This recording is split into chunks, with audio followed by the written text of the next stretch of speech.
Welcome to Spectro Tales. I am your friend Saif. Now begin the story. The road to Hollow Creek twisted through a forest so dense it felt like driving into a black hole.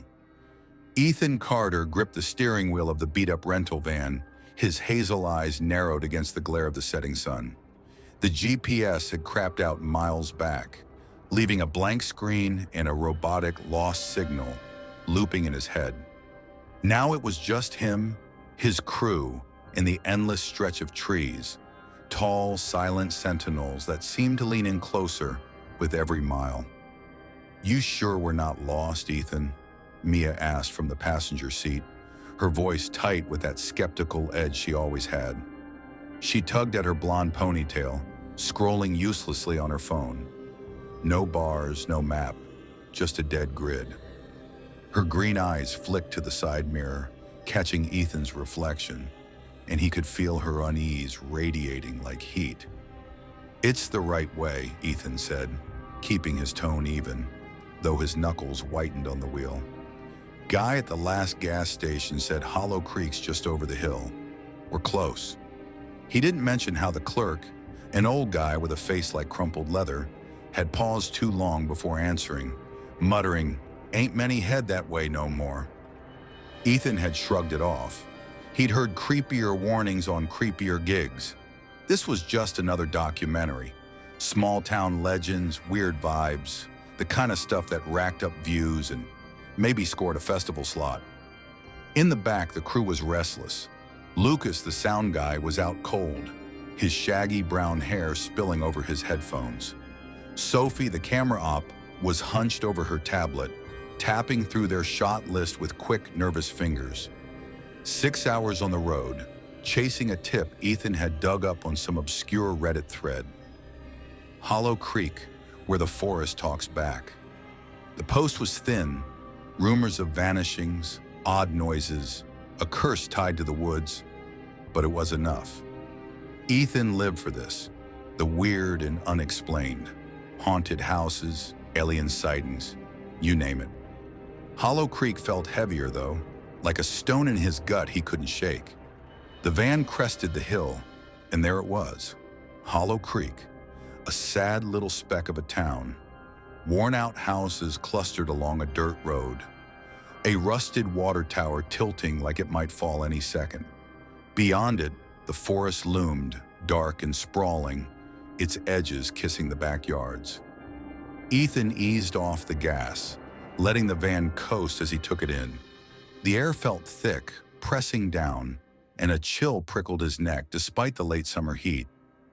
"Wow, real thriving metropolis," Mia said dryly, shoving her phone into her bag. "Bet they've got a Starbucks and everything." Sophie leaned between the seats, peering out. "Kinda spooky, huh? Like straight out of a horror movie." "That's the goal," Ethan said, flashing a grin he didn't fully feel. "Spooky sells." He pulled onto what passed for a main street and parked near a sagging store. "Hollow Provisions," the sign read, its paint flaking like dead skin. A few locals sat on the porch, 2 old guys in faded caps, and a woman with a scarf knotted tight around her gray hair. They didn't smile, they just stared. Ethan cut the engine. "All right, let's stretch and scope it out. Mia, wake Lucas. Sophie, grab the gear. I'll talk to the locals, see if they'll play ball on camera." The crew spilled out, groaning and stretching, while Ethan approached the store. The woman with the scarf locked eyes with him first. She looked older up close, her face etched with deep lines, but her stare was sharp, cutting right through him. "Hey there," Ethan said, keeping it light. "We're just passing through, working on a film project. Mind if I ask you a couple questions?" She didn't answer right away. One of the old guys spat into a cup, wiping his mouth with a gnarled hand. "What kind of film?" he rasped, his voice like sandpaper. "Documentary," Ethan said, pulling out his phone to record. "Heard some stories about this place. Thought we'd check 'em out." The woman's mouth twitched. Not a smile, more like a grimace. "Stories, huh? Got plenty of those. Not all worth telling." "Any worth hearing?" Ethan nudged, leaning in. Small-town folks love to talk if you poke them right. He'd learned that early. The second guy chuckled, a dry, rattling sound. Depends how long you're staying. Forrest's got a voice, you know. Whispers stuff. Most don't listen too hard. Ethan's pulse jumped. That was it. The line from the Reddit post. Whispers, huh? Like what? The woman cut in, sharp. You'll hear it yourself if you hang around. Better find a spot to crash for dark. Try the old Harper place. 2 streets down. Empty now, but it's got a roof. Thanks, Ethan said, pocketing his phone.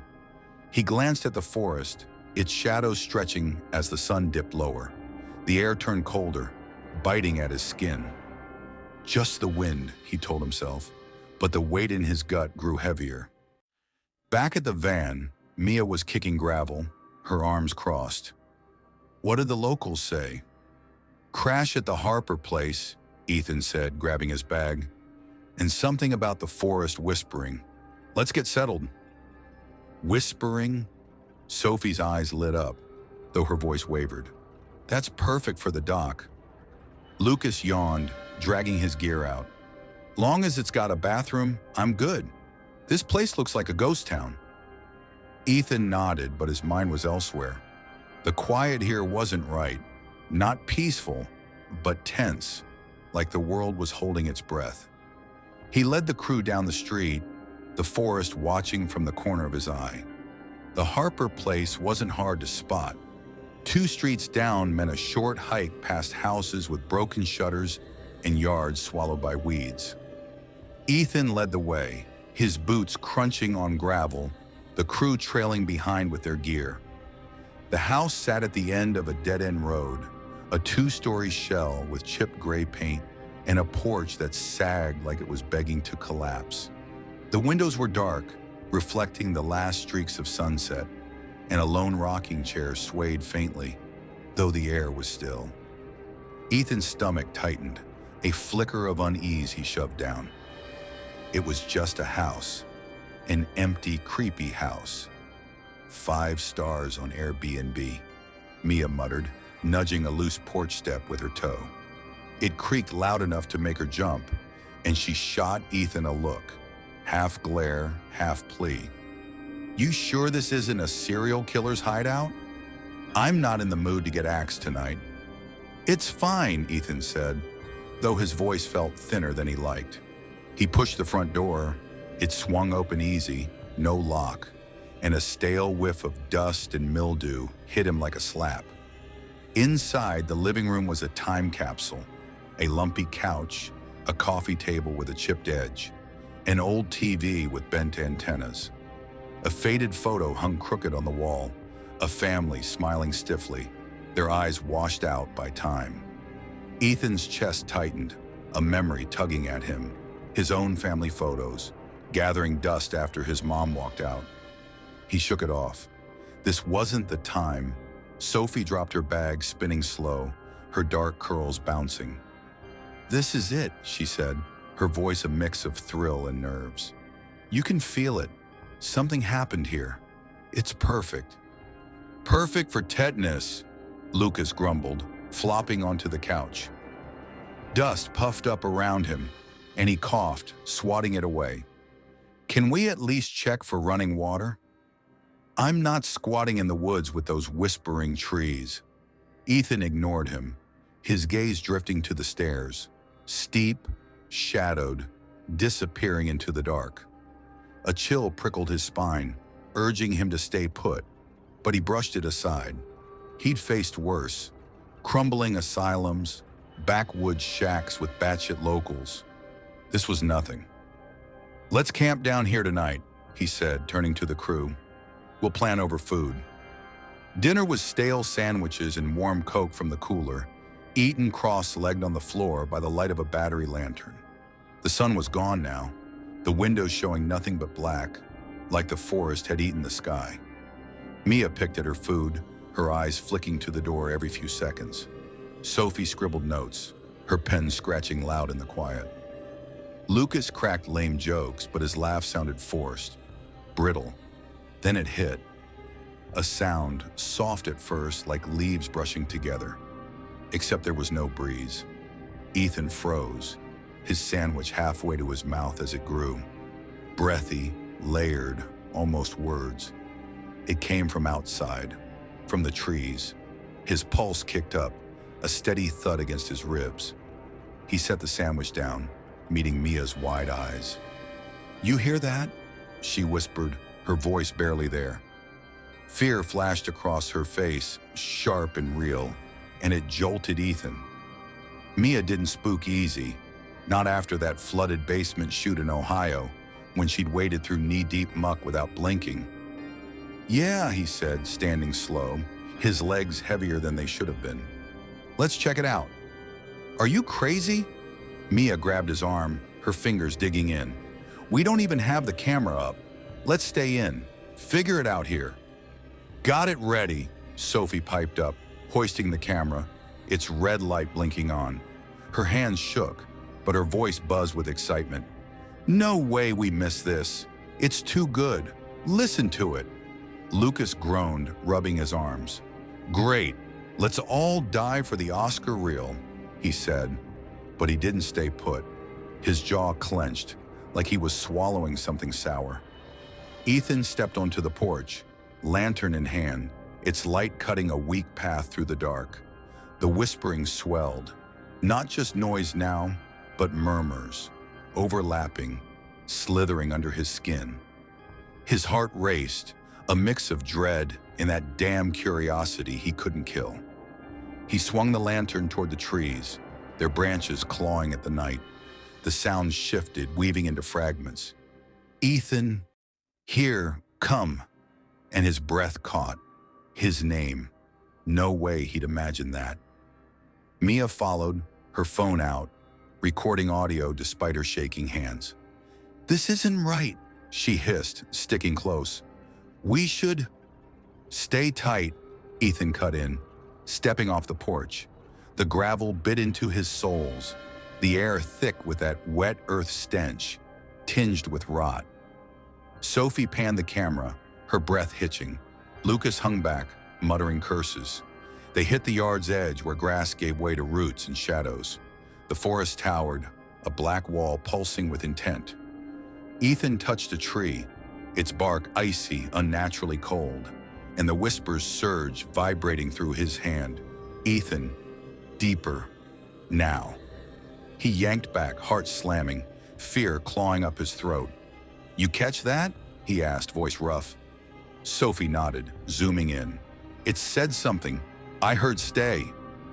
"I heard go," Lucas snapped, louder than he meant. "Like, get out. Can we pick that one?" "Quiet," Mia barked, shoving her phone at Ethan. "Play it back. I'm not moving till we know." Ethan took it, rewound, hit play. Static buzzed, then the whispers poured out, soft. Too many voices, chillingly clear. "Ethan, come. Deeper." His name, sharp as a knife, sliced through the noise. Mia snatched the phone, her face paling. "What the hell? That's not wind. That's not anything." "We got it," Sophie whispered, hands trembling. "Holy crap, we got it." Lucas stared at the trees, his bravado gone. "It knows your name, dude. How does it know your name?" Ethan didn't answer. His throat was dry, his mind spinning. Terror, yes, but that pull, that need to understand, burned brighter. The whispers faded, retreating, but he felt them waiting. He turned back, leading the crew inside, the door slamming shut behind them. Mia sank onto the couch, hands over her face. "We're leaving at dawn. I don't care how." Sophie clutched the camera, knuckles white. "We can't ditch this. It's huge." Lucas slumped by the door, flashlight shaking. "Huge gets us dead." Ethan stayed by the window, staring into the dark. The forest stared back, patient, calling. He didn't sleep, not with those whispers in his head, not with that shape he swore he saw. Tall, thin, eyes like dying stars, flickering between the trees. Morning felt a lifetime away. The living room of the Harper place felt smaller after that night, the walls pressing in like they were listening.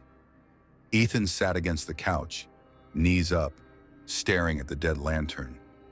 Its batteries had given out hours ago, leaving Lucas's flashlight as their lifeline, a thin beam that jittered across the floor. Mia paced by the window, her shadow slicing through the dim light, her breathing sharp and uneven.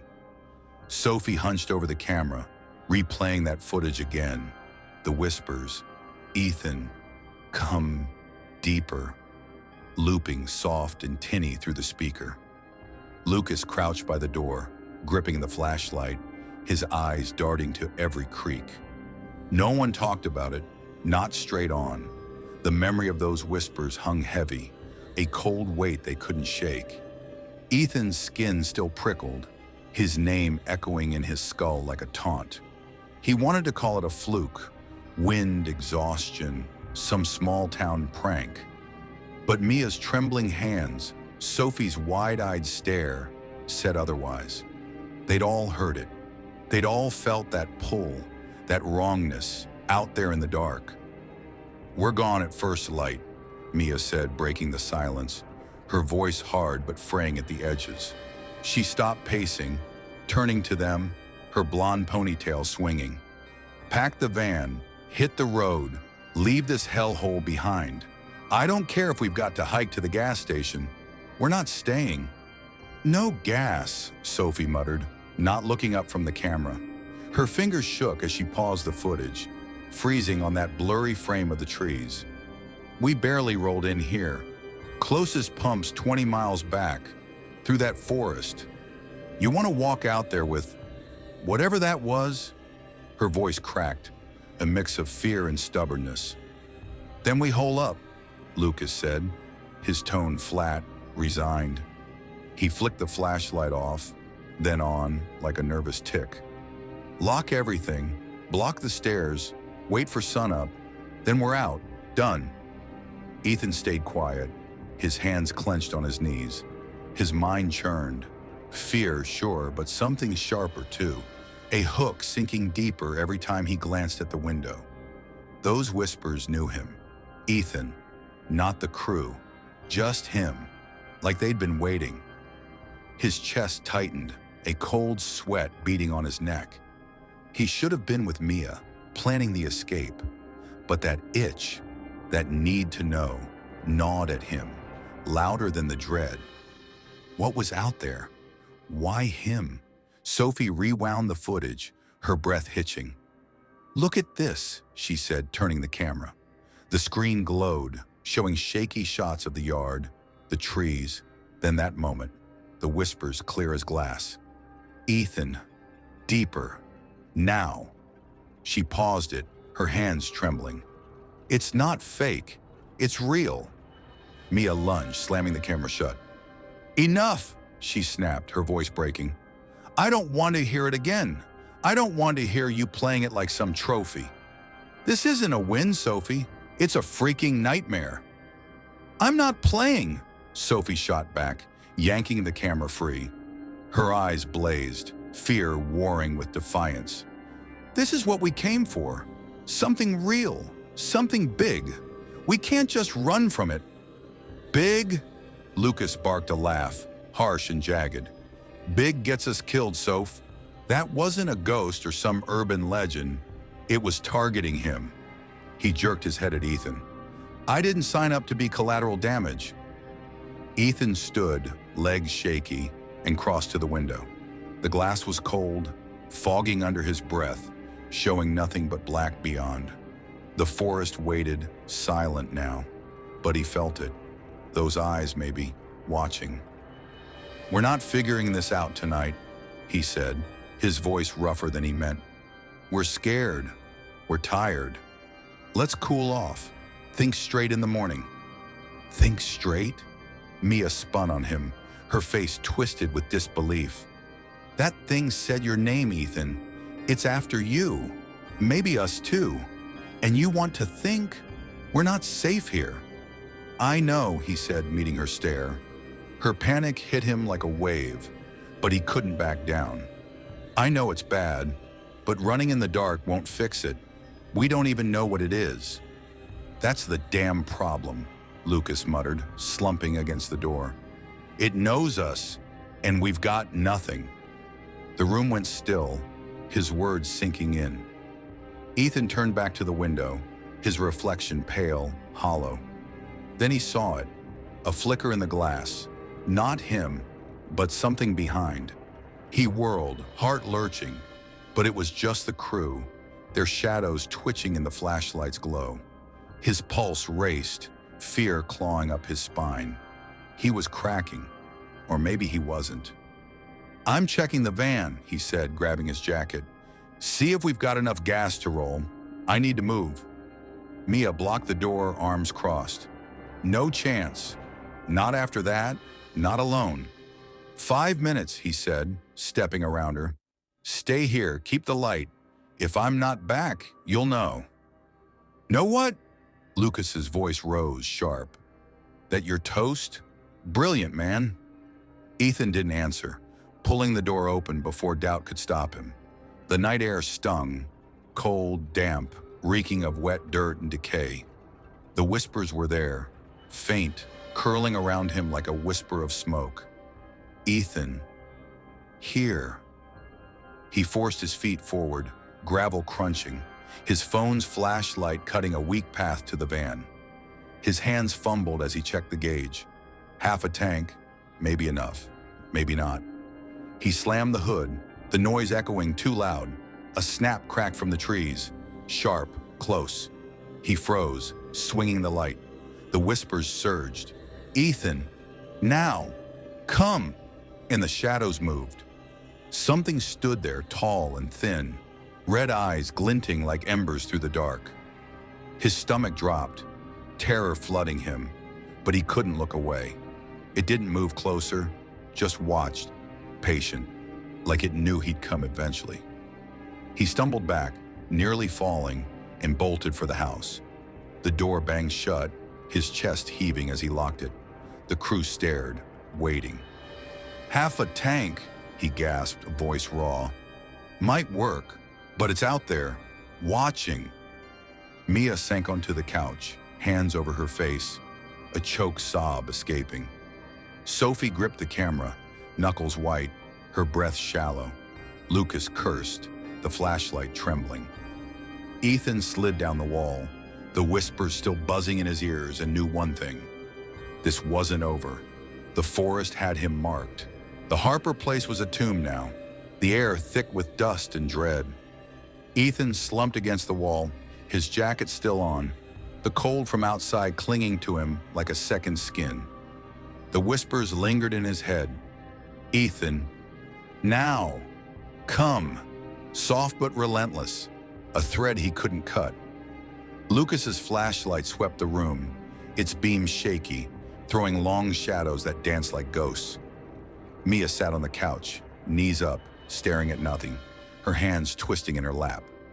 Sophie rewound the camera footage again, the faint hiss of static filling the silence, her face pale in the screen's glow. No one moved for a long stretch. The weight of Ethan's words, it's out there, watching, pinning them down. The forest presence pressed against the windows, a black void that seemed alive, waiting. Ethan's chest ached, a tight knot of fear, and something he hated admitting, excitement. Those red eyes, that shape in the trees, had locked onto him. It wasn't random, it was personal. And part of him, the part that had chased every weird story from coast to coast, wanted to know why. Mia broke the quiet, her voice low, brittle. We're not staying past dawn, she said, not looking up. Half a tank's enough. We'll make it work. I'm not spending another night in this place with that thing stalking us. We don't even know where we're going, Sophie said, her tone sharp, defensive. She paused the footage, fingers trembling on the camera. 20 miles to gas, through that forest, with no signal, no map. You think it'll just let us drive away? Her eyes flicked to Ethan, pleading, like he'd back her up. Lucas snorted, leaning against the door. Flashlight pointed at the floor. Let us! It's not a damn toll booth, Soph. It's a freak show, and I'm not waiting to see what it wants. His voice cracked, betraying the fear under his sarcasm. Half a tank's better than sitting here like bait. Ethan rubbed his face, the stubble rough against his palms. We'll figure it out when the sun's up, he said, trying to sound steady. Right now, we're jumping at shadows. Let's just... Shadows? Mia cut in, her head snapping up. That wasn't a shadow, Ethan. It knew your name. It's after you. And you're acting like it's no big deal. Her voice rose, cracking, her green eyes blazing with a mix of fury and terror. It is a big deal, he shot back louder than he meant. I'm freaked out too, okay? But yelling won't fix it. We need to think, not panic. Think about what? Lucas muttered, his flashlight flickering. How to not die. 'Cause that's where this is headed. The room tensed, their words bouncing off the walls like trapped flies. Sophie set the camera down, slow, deliberate, and stood. I'm getting water, she said, her voice flat. There's a sink in the kitchen. We need to stay sharp. She grabbed a flashlight from her bag and headed through the doorway, her footsteps echoing in the dark. Ethan watched her go, unease twisting his gut. He didn't like splitting up, not after what he'd seen, but he didn't stop her. Mia glared at him, then dropped her head into her hands, a shaky breath escaping. Lucas shifted, muttering under his breath, the flashlight beam twitching. Minutes dragged. The house creaked. Old wood, old bones. But each sound made Ethan's nerves jump. Then Sophie's voice cut through, sharp, urgent. Guys, get in here! Ethan was up first, adrenaline spiking, Mia and Lucas right behind. They stumbled into the kitchen, a cramped room with cracked linoleum and a rusty sink. Sophie stood by a small table, flashlight aimed at something in her hand, a tattered notebook, its cover stained and curling. Her face was pale, her eyes wide. What is it? Mia asked, her voice tight, hovering in the doorway. Found it under the table, Sophie said, flipping it open. The pages were yellowed, scrawled with jagged handwriting. Listen to this. She cleared her throat, reading aloud. October 12th, 1893. They did it tonight. The ritual.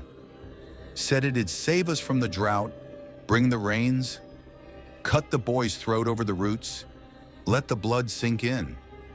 But it didn't rain. Something else came. It's in the trees now. Whispers all night, watching. They say it's hungry. The words hung heavy, the air turning colder. Ethan's stomach lurched, a sick chill spreading through him. Keep going, he said, his voice barely above a whisper. Sophie turned the page, her hands shaking. October 20th. It took Mary last night. Heard her screaming in the woods, then nothing. They're lying. Say she ran off, but I saw it, tall and thin, red eyes. It's not just hungry, it's angry. We woke it and it won't sleep again. She stopped, swallowing hard. There's more. Dates, names, all saying the same thing. People vanishing, the whispers getting louder. Mia stepped back, hitting the wall. A ritual? Are you kidding me? This town, they fed it something. Looks like it, Ethan said, his mind racing. The whispers, the eyes, it fit too well. His name in the dark wasn't random. This thing, whatever it was, had history. What's the last entry?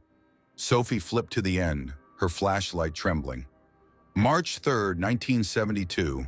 I'm the last one. They're all gone. Taken or run. It knows me now, calls my name. I'm leaving this so someone knows. Don't come here. Don't listen. It wants more. She closed the book, her breath ragged. That's it. Lucas cursed, low and steady. Great. So we're in a ghost town with a pissed-off demon. Perfect.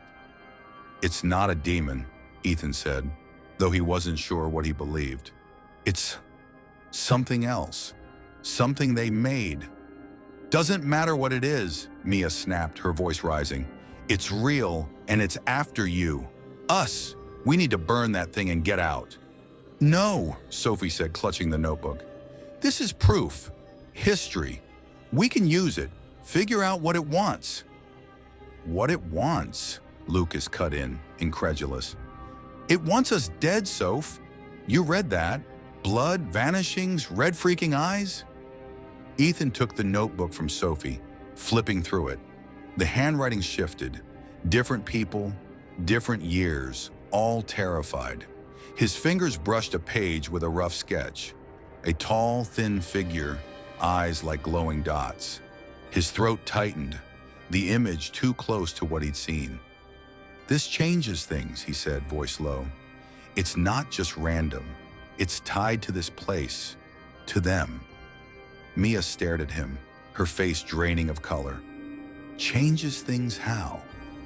You're not seriously thinking of staying? I'm not saying that, he lied, the words tasting sour. He was thinking it, had been since the whispers called his name. But this, it's a start. We know more now. More gets us killed, Lucas said, backing toward the living room. I'm done with this crap.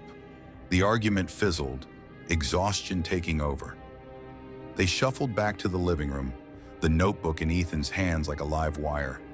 He didn't sleep. Couldn't. Not with those red eyes burned into his mind. Not with the whispers creeping back, soft and patient. Ethan, more. Now. The forest waited, and he felt it pulling, tighter every second. The Harper place creaked under the weight of the night, every groan of the old wood sounding like a warning. Ethan sat cross-legged on the floor, the notebook open in his lap, its jagged handwriting glowing faintly under Lucas's flashlight. The sketch of that tall, thin figure, red eyes like pinpricks, stared up at him, too close to the thing he'd seen in the trees. The whispers were back, a low hum at the edge of his hearing. Ethan, more, now, slipping into his skull like cold water. Mia slumped on the couch, her eyes half closed, her breathing shallow but tense. Sophie fidgeted with the camera, her fingers restless, while Lucas paced by the door, flashlight beam slicing the dark. No one had spoken since the kitchen, not really. The notebook story hung over them like a storm cloud. A ritual, blood in the roots, something waking up angry and hungry. Ethan's mind spun, piecing it together. The whispers calling his name, those eyes locking onto him. It wasn't chance. Hollow Creek had a past, and somehow he was part of it now. Fear gnawed at him, but that itch, that need to dig deeper, burned hotter. He hated it, hated himself for it, but he couldn't stop. Mia stirred, her voice cutting through the quiet, raw and tired. We're not staying, Ethan. You hear me? Dawn hits, we're gone. Half a tank or not. She sat up, her green eyes locking onto him, pleading and pissed all at once. That book doesn't change anything. It just means this place is cursed and we're idiots for stepping in it. It changes everything, Sophie said, her tone sharp, almost frantic. She rewound the camera tape, the soft whir filling the room. This isn't just some ghost story. It's history, a ritual, a pattern. If we can figure out what they did. Lucas stopped pacing, whirling on her.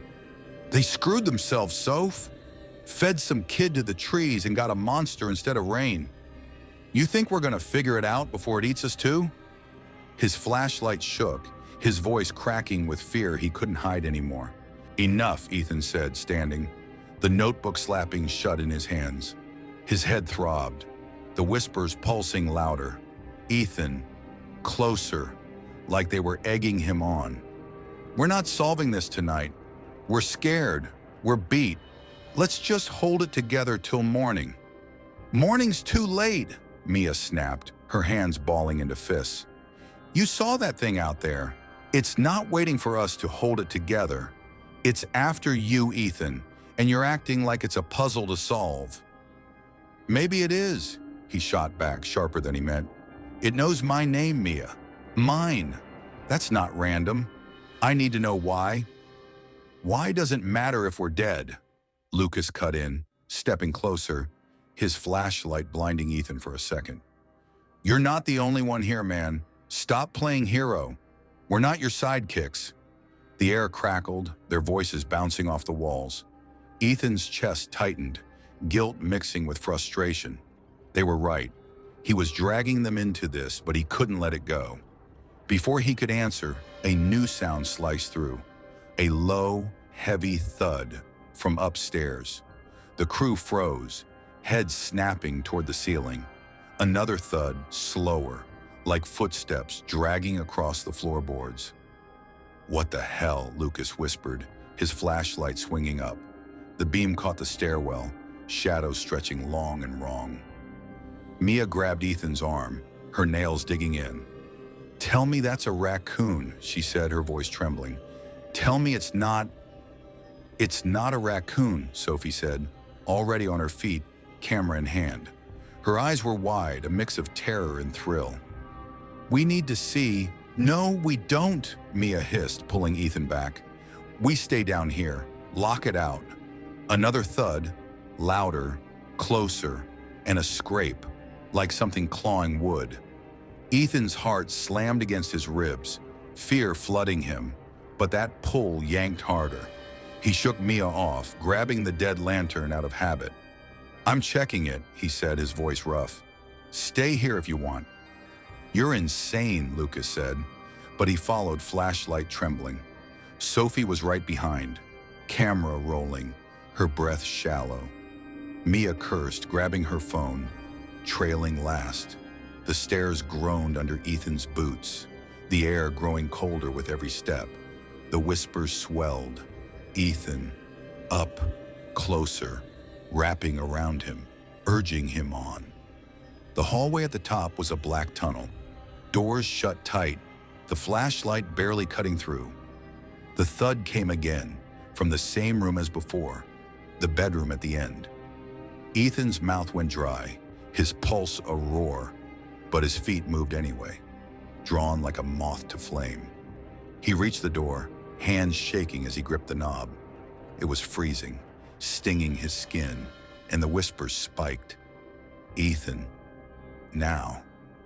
See? Mia grabbed his shoulder, her voice a desperate whisper. Don't, please. He pushed it open. The room was empty. Bed, dresser, grimy window, but the air was thick, heavy, like it was breathing. Then the shadows moved. In the corner, something unfolded. Tall, thin, too long, its limbs bending at angles that hurt to look at. Red eyes flared, bright and unblinking, locking onto Ethan. The whispers roared. You? Here? Mine? And he stumbled back, breath gone, terror choking him. Sophie gasped, the camera clattering as she fumbled it. Lucas swung the flashlight, its beam catching pale, stretched skin, a gaping maw. Then it melted into the dark, gone. Mia yanked Ethan back, her scream sharp and short. Go! Go now! They bolted, tripping down the stairs, hearts pounding. The living room felt no safer, the door slamming shut behind them. Ethan's legs gave out, dumping him on the floor. Those eyes burned into his brain. Sophie clutched the camera, sobbing, We got it. We got it again. Lucas threw the flashlight down, cursing loud and wild. Mia sank beside Ethan, shaking, tears streaking her face. It's not letting us go, she whispered, her voice broken. It's not. Ethan didn't answer. He couldn't. The notebook lay nearby, its sketch mocking him. The whispers hummed, patient now, waiting. He knew she was right, but that pull, that need to face it, wouldn't let him run. Not yet. The living room of the Harper place was a war zone of nerves, the air thick with sweat and fear. Ethan sat on the floor, back against the wall, the notebook clutched in his hands like a lifeline. Those red eyes still burned in his mind. That thing upstairs, tall, twisted, real, haunting every blink. The whispers hummed low. Ethan, mine, closer, a constant drone he couldn't shake. Mia rocked on the couch, her arms wrapped tight around herself, her breathing ragged. Sophie sat cross-legged, camera in her lap, replaying the new footage in silence, her face a mask of shock. Lucas paced, flashlight abandoned on the table, its beam cutting a useless slash across the ceiling. No one spoke for a long stretch, the echo of Mia's scream still ringing in their ears. The second encounter had shattered what little calm they'd clung to. Ethan's chest ached, fear clawing at him, but that pull, sharp, reckless, kept tugging him toward the dark. He'd seen it twice now, felt it call him. It wasn't just a story anymore. It was his story, whether he liked it or not. His fingers traced the notebook sketch, the tall figure too familiar, and a sick thrill mixed with his dread. He needed answers, even if it killed him. Mia's voice broke the silence, hoarse and trembling. "We're dead if we stay," she said, staring at the floor. "That thing, it's not waiting for morning. It's hunting us. Hunting you, Ethan." She looked up, her eyes red, pleading. "We've got to try the van. Now, not dawn. Half a tank's enough to get us somewhere. Anywhere but here." "We won't make it," Sophie said, her voice flat, hollow. She paused the footage, the screen frozen on a blurry glimpse of those eyes. "You saw it. It's fast, it's everywhere. We step out there, it'll be on us before we hit the road." Her hands shook, but her jaw set, stubborn. Lucas stopped pacing, fists clenched. "Then what? Sit here till it comes down those stairs? 'Cause that's next, Soph. It's not staying up there." His voice cracked, fear spilling out. "I'm not dying for your damn documentary." "It's not about the doc," Ethan said, standing, the notebook thumping to the floor. His head pounded, the whispers swelling. "Ethan, now, come," like they were laughing at him. "It's about figuring this out, stopping it. That book says they woke it with blood. Maybe there's a way to put it back." "Put it back?" Mia lunged to her feet, her face twisting with fury. "You're out of your mind. This isn't a fairy tale with a magic fix. It's a monster, Ethan, and it wants you dead. Stop acting like you can save the day. We need to save ourselves." "I'm not saying we can't leave," he shot back, his voice rising. "But running blind didn't work for them." He jabbed a finger at the notebook. "And it won't work for us. It knows me. It's not letting go till we deal with it." "Deal with it," Lucas barked, stepping close, his eyes wild. "You're dragging us into your grave, man. This isn't our fight. It's yours. I'm done. Done." The argument exploded, voices overlapping, until a new sound silenced them, a sharp, splintering crack from the front door. The wood groaned, bowing inward, like something heavy slammed against it. The crew froze, breath held as another crack hit. Louder, the frame rattling. Ethan's heart slammed against his ribs, terror flooding him. The whispers surged. "Ethan, here, now." And the door buckled, a long split tearing down the center. "Move!" Mia yelled, grabbing her bag, bolting for the kitchen. Sophie snatched the camera, stumbling after her. Lucas lunged for the flashlight, cursing, while Ethan grabbed the notebook, his legs shaking but moving. The door gave way with a final crash, wood shards flying, and a cold wind rushed in, carrying that rotting earth stench. The grass was slick under Ethan's boots as he sprinted toward the van, the cold night air biting his lungs. The crew stumbled ahead, Mia clutching her bag, Sophie gripping the camera, Lucas still holding that rusty knife like it'd save him. The Harper place loomed behind, its broken door a black maw, and the thud of those slow, deliberate footsteps echoed in Ethan's ears. The whispers roared. Ethan. Mine. Now. Louder. Closer. Like they were inside him. His heart pounded, fear choking him. But that pull, that damn curiosity, kept his eyes darting back, searching for those red glints in the dark. Keys, where's the keys? Mia yelled, reaching the van first, yanking at the driver's door. Her voice was shrill, cracking with panic, her hands shaking so bad she dropped her bag. Ethan fumbled in his jacket, the notebook jamming against his ribs as he fished out the keyring. Here, move! He shoved past her, jamming the key into the lock, twisting it hard. The door popped open and he climbed in, the others piling after. Mia shotgun, Sophie and Lucas scrambling into the back. The engine sputtered as he turned the key, a weak cough that made his stomach drop.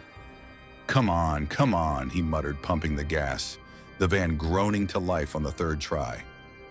Go now, Lucas shouted, slamming his fist on the seat.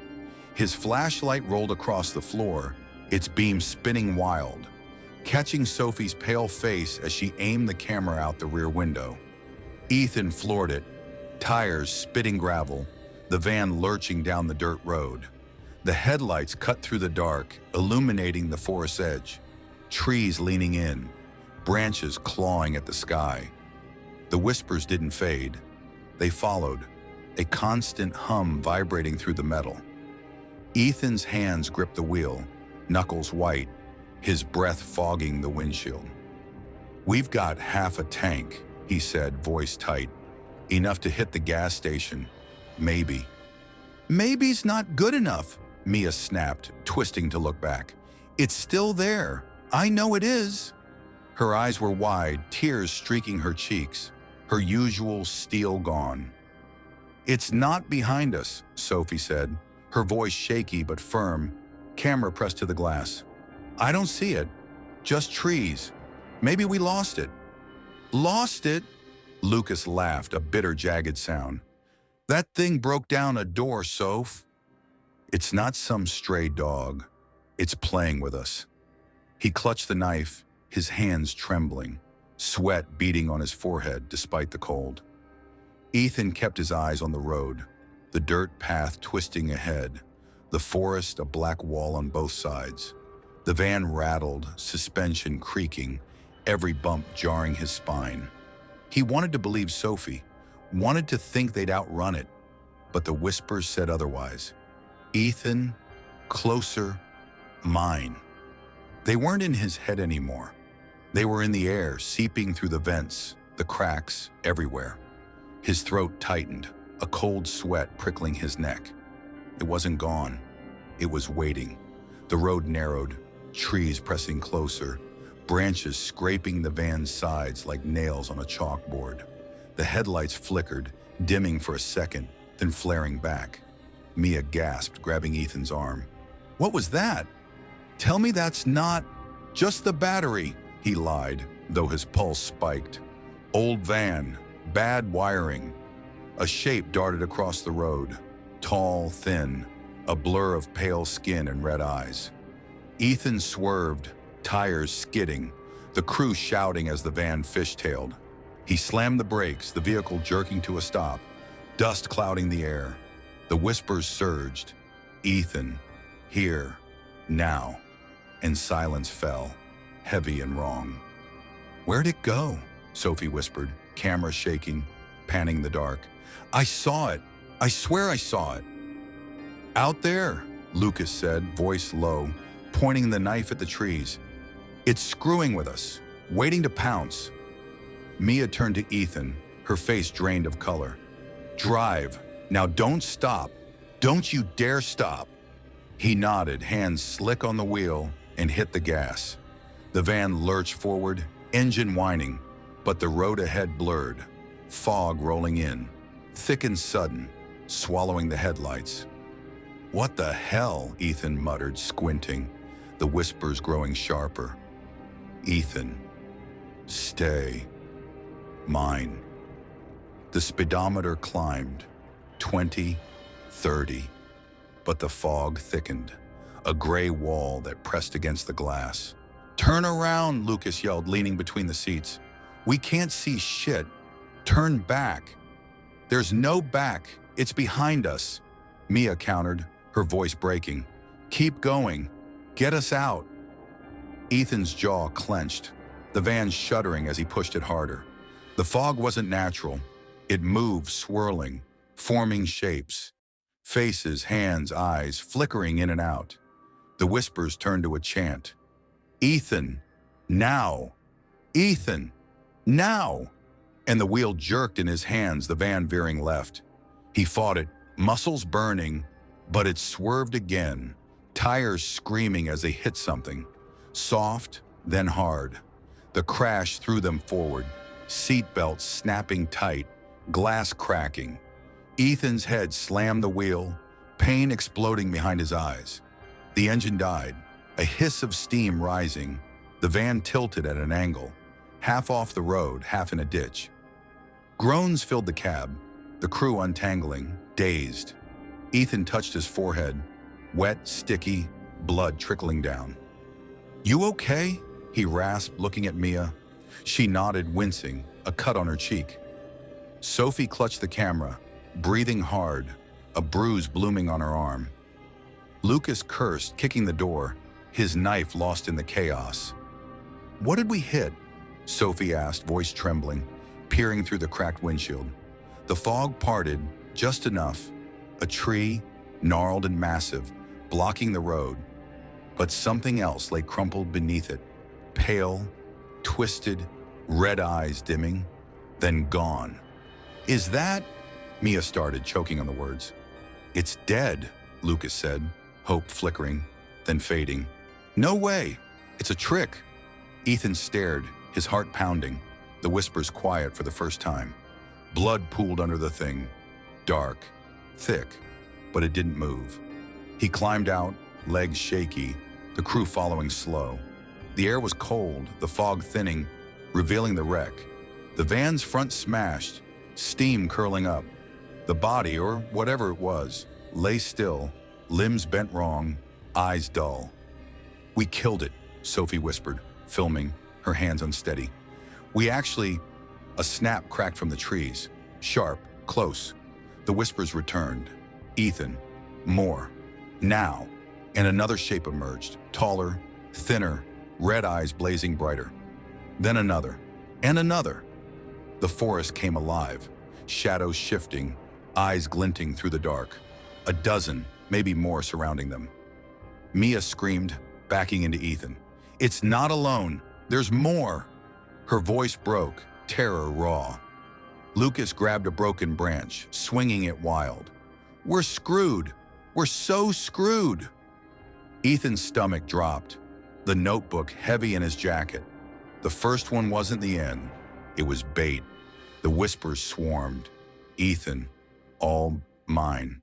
And the figures closed in, slow, deliberate, their eyes locked on him.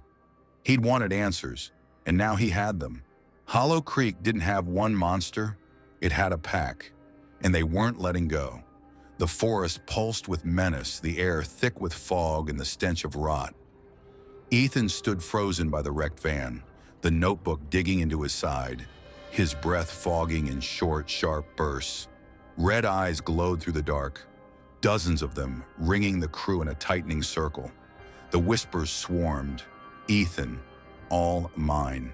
A deafening chorus that drowned out Mia's sobs, Lucas's curses, Sophie's shaky gasps. The figures, tall, thin, wrong, moved closer, their limbs jerking like broken puppets, their pale skin glinting in the van's dying headlights. The one they'd hit lay still, blood pooling, but these others didn't care. They weren't alone. They were a pack. Mia clung to Ethan's arm, her nails biting through his jacket.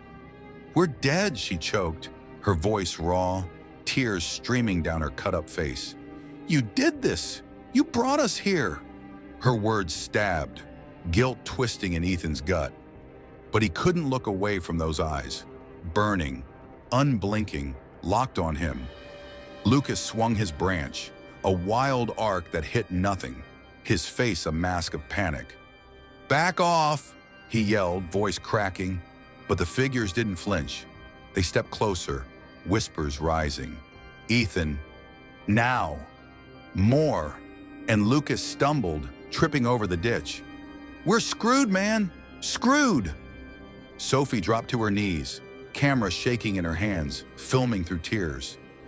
"There's too many," she whispered, her bravado gone, the lens catching glints of red and pale flesh. We can't fight this." Ethan's mind raced, his pulse a deafening thud. The notebook's weight pulled at him. Ritual, blood, it's hungry. And the pieces clicked, too late. They'd crashed into one, thought they'd won, but it was a lure. Hollow Creek wasn't haunted by a single entity. It was a nest, a trap, and he'd walked them right into it. His legs trembled, fear choking him. But that pull, that cursed need to understand, burned brighter. "Stay together," he rasped, grabbing Mia's arm, pulling her up. "We move. Back to the house." "The house?" Lucas spun, eyes wild. "That's where they came from, you idiot! They'll corner us!" "We can't outrun them here," Ethan shot back, his voice breaking. "We need walls, something, anything." He yanked Sophie up, her camera clattering, and shoved Lucas toward the road. The figures closed in, whispers a roar. "Ethan, mine." All their steps slow, deliberate, savoring the chase. The crew bolted, feet pounding dirt, the forest a blur of fog and shadows. Ethan led, Mia stumbling beside him, Sophie and Lucas trailing, their gasps loud in the stillness. The van's wreck faded behind, the red eyes following, not rushing, just drifting closer, a tide they couldn't escape. The Harper place loomed ahead, its broken door gaping like a wound. Ethan's lungs burned, his head throbbing where he'd hit the wheel, blood sticky on his brow. They burst inside, slamming the door, what was left of it, shoving the couch against it. The living room was a mess, flashlight rolling on the floor, shadows twisting. Mia collapsed by the stairs, sobbing. "They're coming! They're coming!" Sophie grabbed the camera, hands shaking, aiming it at the windows.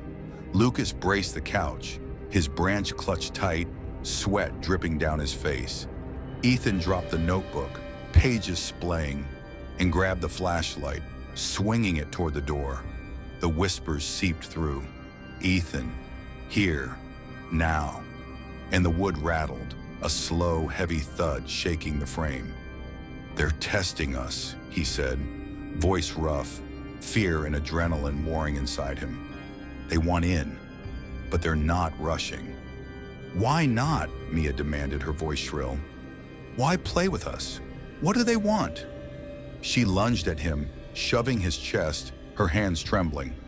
"This is your fault, your stupid obsession." "I didn't know," Ethan snapped, catching her wrists. "I didn't know it was this." A crash cut him off, glass shattering from the kitchen. The crew spun, the flashlight beam catching movement. Red eyes glinting through the broken window, a long arm reaching in. Sophie screamed, dropping the camera, scrambling back. Lucas swung his branch, smashing the arm. It recoiled, but another took its place, clawing at the frame. "Upstairs!" Ethan yelled, shoving Mia toward the stairs. "We blocked the hall. Buy time!" Lucas grabbed the flashlight, Sophie snatched the camera, and they bolted, footsteps pounding.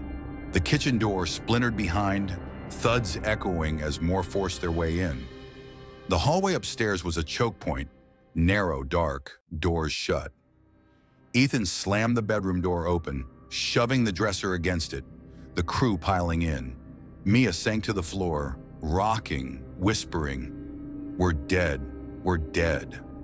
Sophie filmed, her lens shaking, catching the red glow seeping under the door. Lucas braced the dresser, his breath ragged, the branch trembling in his grip. Ethan's hands shook as he flipped the notebook open, pages tearing under his fingers. "There's got to be something. Something they missed, he muttered, scanning the scrawl. Ritual, blood. It's angry. His head pounded, the whispers deafening. Ethan, all mine. And a line caught his eye, buried in the middle. They tried to burn it, fire in the roots, but it grew stronger. It's not one, it's them. Fire doesn't work, he said, voice hollow, dropping the book. They tried. It made more. Mia looked up, her face crumpling. More? You mean we're stuck with a whole damn army because some idiot screwed up 100 years ago? She laughed, a broken, desperate sound, tears streaming. That's not the worst part, Sophie said, her voice small, rewinding the camera. She turned the screen, the footage shaky but clear, red eyes, pale limbs, then a flash of the van wreck. Look, there!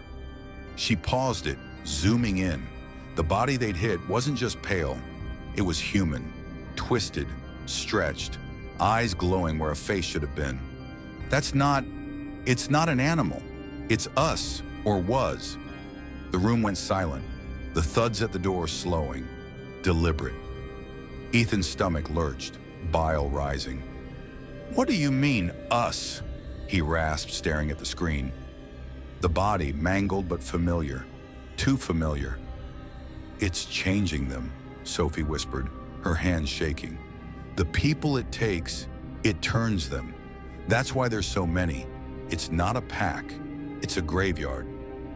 Lucas dropped the branch, backing against the wall. You're saying those things out there? They're the town? The ones who disappeared? And we're next, Mia said, her voice dead, eyes locked on Ethan. That's what it wants. Why it knows you. It's building, and you're the prize. Ethan's legs gave out, dumping him onto the bed. The whispers swelled. Ethan, mine, all. And the truth hit like a sledgehammer. Hollow Creek wasn't just cursed, it was alive, feeding, growing. And he wasn't just a target, he was the key. The bedroom air was suffocating, thick with dust and the echo of Sophie's words. It turns them. Ethan sat on the sagging bed, the notebook open beside him, its pages a blur of panic and blood. The whispers pulsed. Ethan, mine, all. A relentless chant that clawed at his skull. Red eyes glowed under the door, faint but steady, the thuds against the dresser slowing to a taunting rhythm. Mia slumped against the wall, her face buried in her hands, silent sobs shaking her. Sophie clutched the camera, her breath shallow, replaying that footage, human turned monster, over and over. Lucas stood by the window, branch in hand, staring into the fog like it might swallow him whole. The truth hung heavy. Hollow Creek wasn't just haunted, it was a machine, grinding people into those things outside. The town's missing, stretched and twisted, red eyes where souls used to be. Ethan's stomach churned, bile burning his throat. He'd led them here, chasing a story, and now they were fuel for whatever this curse had become. His hands shook, tracing the notebook's sketch. Too human, too wrong, and guilt crashed over him, drowning the curiosity that had driven him this far. Mia's head snapped up, her voice a jagged whisper. You knew, didn't you? She stood slow, her eyes locking onto Ethan, red-rimmed, blazing with something beyond fear. You knew something was off, and you dragged us in anyway. I didn't know this, Ethan said, his voice cracking, hands rising like a shield. I swear, Mia, I thought it was just a legend, a creepy gig.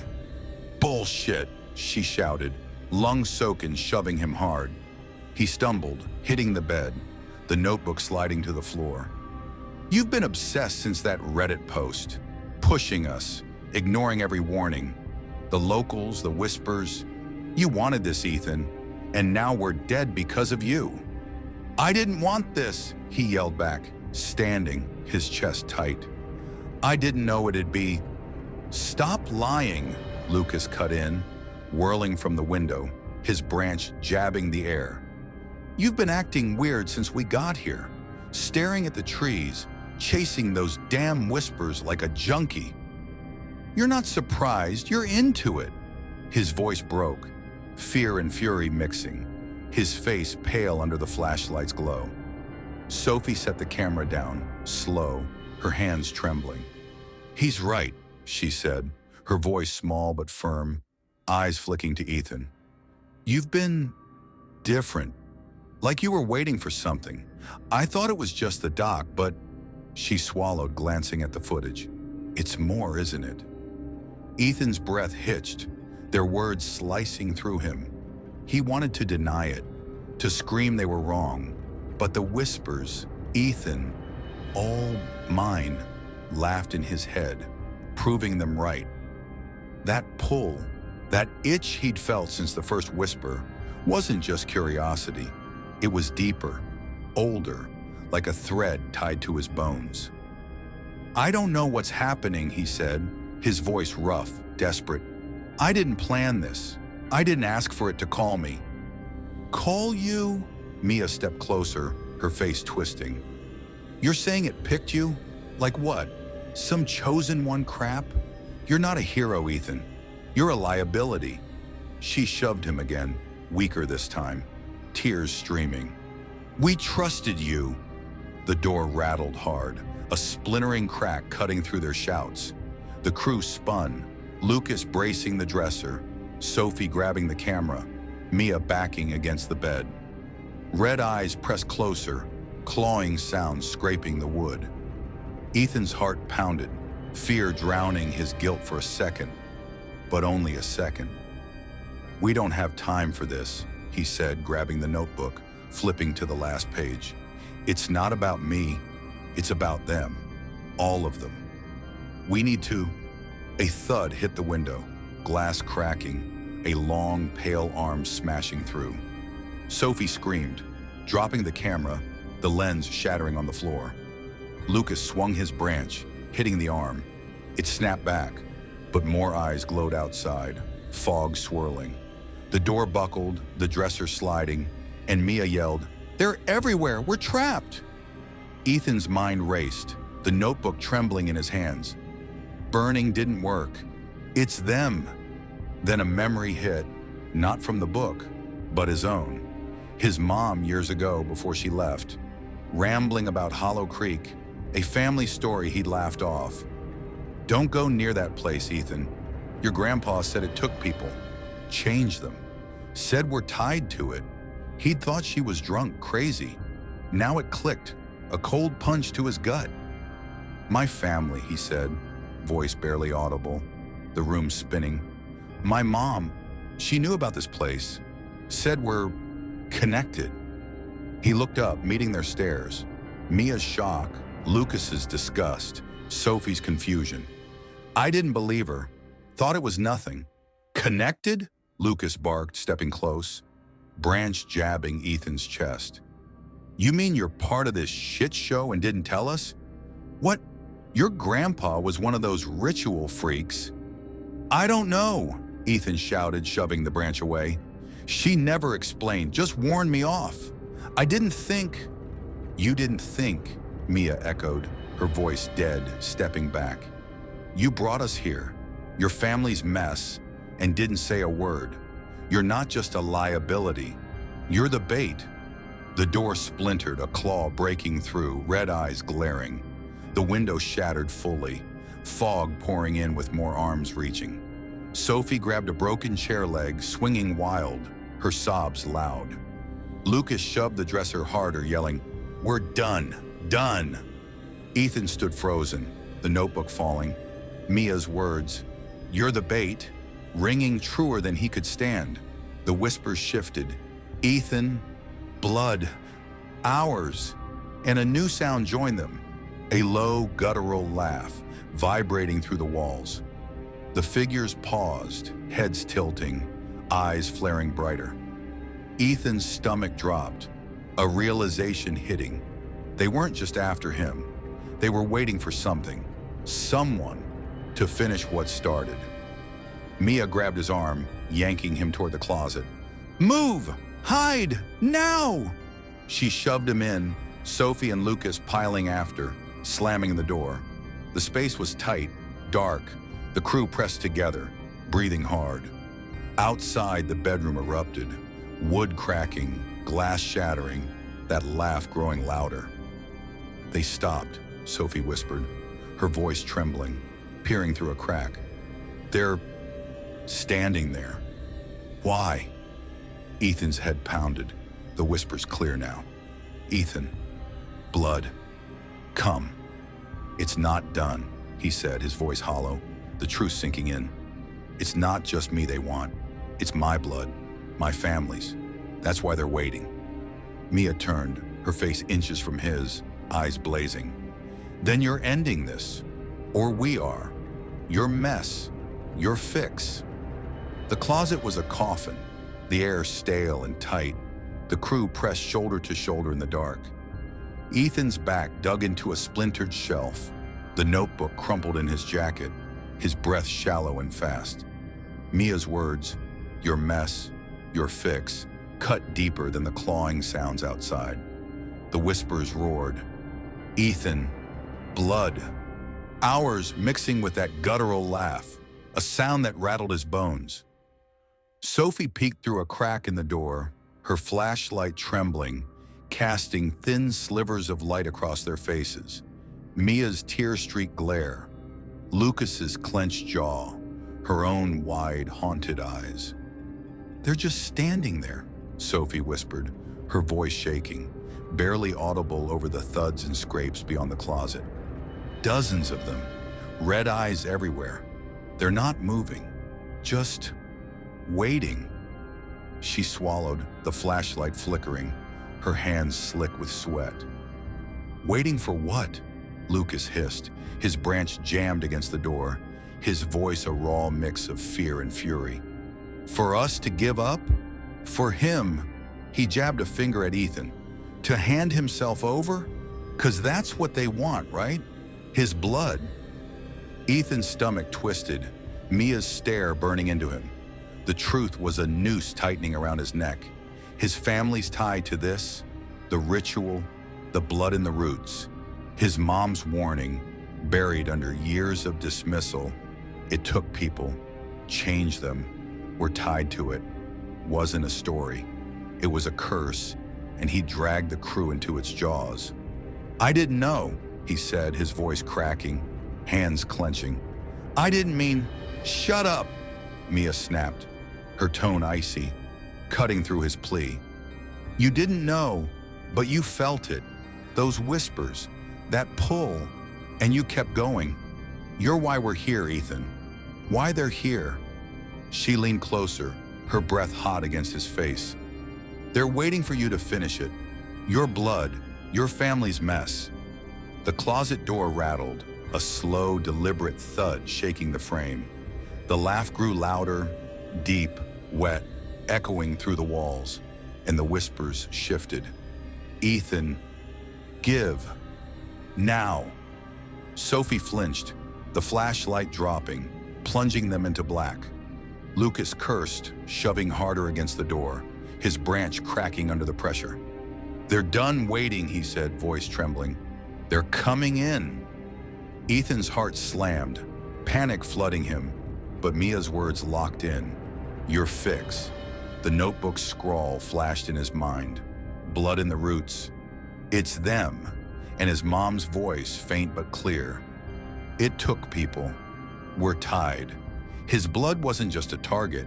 It was the key, the fuel they'd spilled a century ago. He grabbed the flashlight, flicking it on, the beam shaking in his grip. They want me, he said, voice rough, meeting their eyes. That's it, right? My blood, my family's dead. Mia nodded, slow, her face hard. Then give it to them. End this. What? Sophie spun, her voice rising, cracking. He can't just... He has to, Lucas cut in, his tone flat, resigned. He brought us here. He's the link. If he goes, maybe they leave us alone. He didn't look at Ethan, his hands still braced, but the betrayal stung, sharp and cold. Ethan's breath caught, their words a hammer against his skull. Give himself up, walk out, bleed out. Let those things take him. His hands shook, the flashlight beam dancing, his mind screaming no, but the whispers purred. Ethan, yes, ours. Like they agreed. He saw the crew's faces, Mia's resolve, Lucas's fear, Sophie's horror, and guilt crashed over him. They trusted him, followed him, and now they were cornered, waiting to die unless he acted. The door splintered, a claw breaking through, red eyes glaring inches away. Sophie screamed, scrambling back, tripping over Mia. Lucas swung his branch, smashing the claw. It recoiled, but the laugh boomed, shaking the floor. The walls creaked, fog seeping through cracks, and more eyes glowed outside the window. Too many, too close. I'll do it, Ethan said, the words ripping out, his voice barely his own. He stood, legs trembling, flashlight dropping to the floor. I'll go. They'll take me, leave you. Get to the van when they're distracted. No! Sophie grabbed his arm, yanking him back, tears streaming. We're not sacrificing you. This isn't your fault. There's got to be. There's no time, Mia shouted, shoving Sophie off. He's right.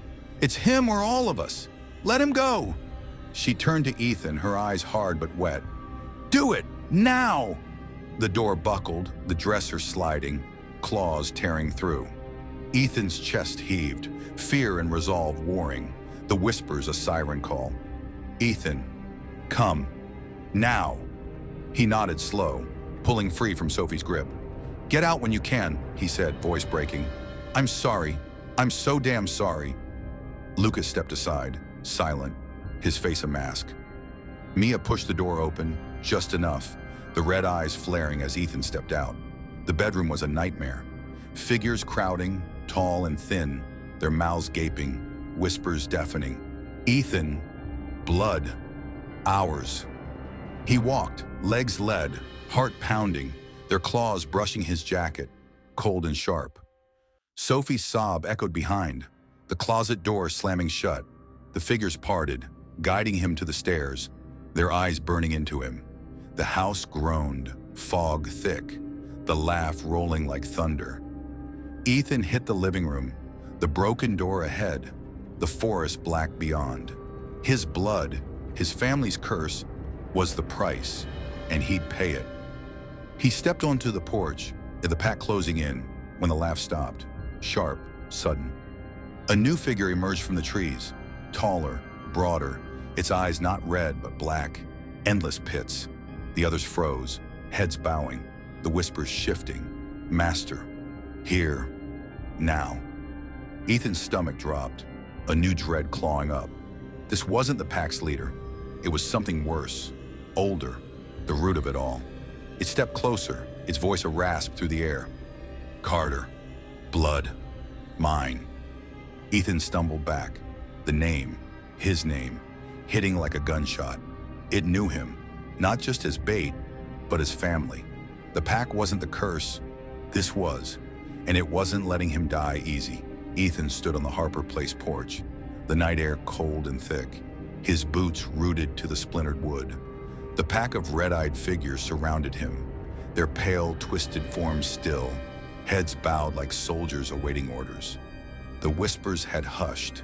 Master, here, now, replaced by a silence that pressed against his skull. Before him loomed the new figure, taller, broader, its black eyes endless voids, sucking in the dim light of the wrecked van's headlights. Its voice rasped again, low and deliberate.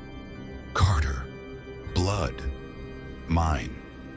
Ethan's name, his family name, hung in the air, a chain snapping tight around his chest. His knees buckled, dread flooding him, the notebook's weight in his jacket a useless anchor. This wasn't just another monster. It was the root, the source, the thing his mom had feared, the thing his grandpa's stories had buried. The pack wasn't the curse. This was, and it knew him, deeper than the whispers ever had. His breath fogged, shallow and fast as it stepped closer, its form shifting, less human, more shadow, edges bleeding into the fog. Claws gleamed, long and jagged, and its mouth stretched, a gaping maw that laughed without sound.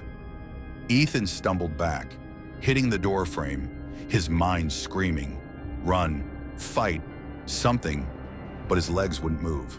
"What are you?" he rasped, voice raw, hands clenching. "What do you want with me?"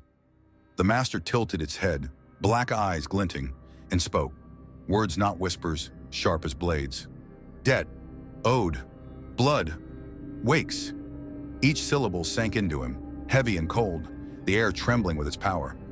The pack shifted, red eyes flaring, a low hum rising. Carter, hours, now.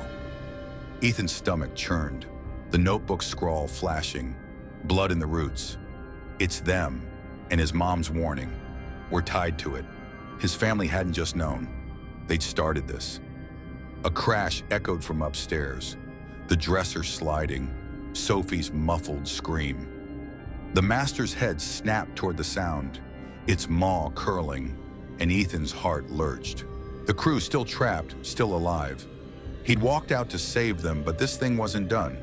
"Leave them," he shouted, stepping forward, his voice shaking but loud. "You want me, my blood. Take it. They've got nothing to do with this." The master turned back, slow, its black eyes boring into him. "All mine. Carter. Binds," it rasped, claws flexing. The pack moved, half peeling off toward the house, their steps jerky but fast. Ethan lunged, grabbing a broken porch rail, swinging it wild. It cracked against a red-eyed figure, splintering, but the master didn't flinch. Its laugh returned, deep and wet, shaking the ground. Inside, glass shattered, Mia's yell cutting through. "They're in! Run!" Footsteps pounded, the crew spilling down the stairs, their shadows frantic in the flashlight's glow. Ethan spun, torn, the master before him, the pack behind. He couldn't fight both, couldn't save them and himself. The whispers surged. "Carter, all, now." And the master raised a claw, pointing at the house. No exclamation mark, Ethan charged, tackling a red-eyed figure clawing the doorframe. It hissed, slashing his arm, pain seared, blood dripping, but he shoved it back, adrenaline pumping. The crew burst out, Mia wielding a chair leg, Sophie swinging her broken camera, Lucas with his branch. They fought, wild and sloppy, red eyes flashing, claws raking air. "Get to the trees!" Ethan yelled, shoving Mia toward the yard. "Scatter! They can't take us all!" His arm throbbed, blood soaking his sleeve, but he swung the rail again, cracking a skull, or what passed for one. The master watched unmoving, its laugh rolling louder, like it was amused. Mia stumbled, a claw grazing her leg, blood welling. She swung the chair leg, smashing it into the thing's face, red eyes dimming as it fell. Sophie screamed, a figure grabbing her arm. She kicked, breaking free, tears streaming. Lucas roared, branch snapping as he drove it through a chest, the creature collapsing. They ran, weaving through the pack, fog swallowing them, the house fading behind. Ethan lagged, the master's gaze pinning him. His blood hit the porch, dark and wet, and the whispers spiked.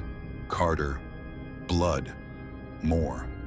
The master stepped closer, claws dragging, its form swelling, taller, darker, the fog curling around it like smoke. "Run! They delay!" it rasped. "You, stay, finish." He bolted, legs burning, the pack splitting, some chasing the crew, others circling him. The forest loomed, trees clawing the sky, fog thick and choking. His arm bled, each step a jolt of pain, but he didn't stop, couldn't stop. The master's laugh faded, its steps slow, deliberate, like it knew he'd come back. The crew's shouts echoed ahead.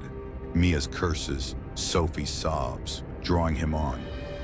He broke through the trees, crashing into a clearing, the crew huddled by a gnarled oak. Mia leaned on Lucas, her leg torn, blood staining her jeans. Sophie clutched her arm, bruised and shaking, the camera gone. Lucas gripped his branch, splintered but ready, his face pale, eyes darting.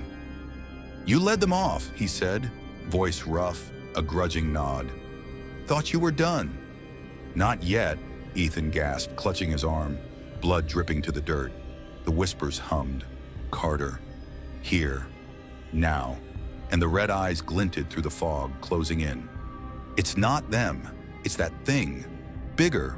Worse. It's my family's fault." Mia glared, her breath ragged. "Your family? What? Your grandpa was the psycho who cut that kid's throat?" She winced, shifting her weight, but her anger didn't falter. "I don't know," Ethan said, voice breaking, the notebook's weight a curse in his jacket. "My mom, she warned me, said we're tied to it. That thing, it called me Carter, like it's personal. It's not just blood, it's my blood." Sophie's eyes widened, fear mixing with something else, understanding. "The ritual, it didn't just wake it. Your family, they're the anchor. That's why it knows you, why it won't let go." "Then we cut the anchor," Lucas said, his tone hard, branch jabbing the air. "You bleed out, it ends, right?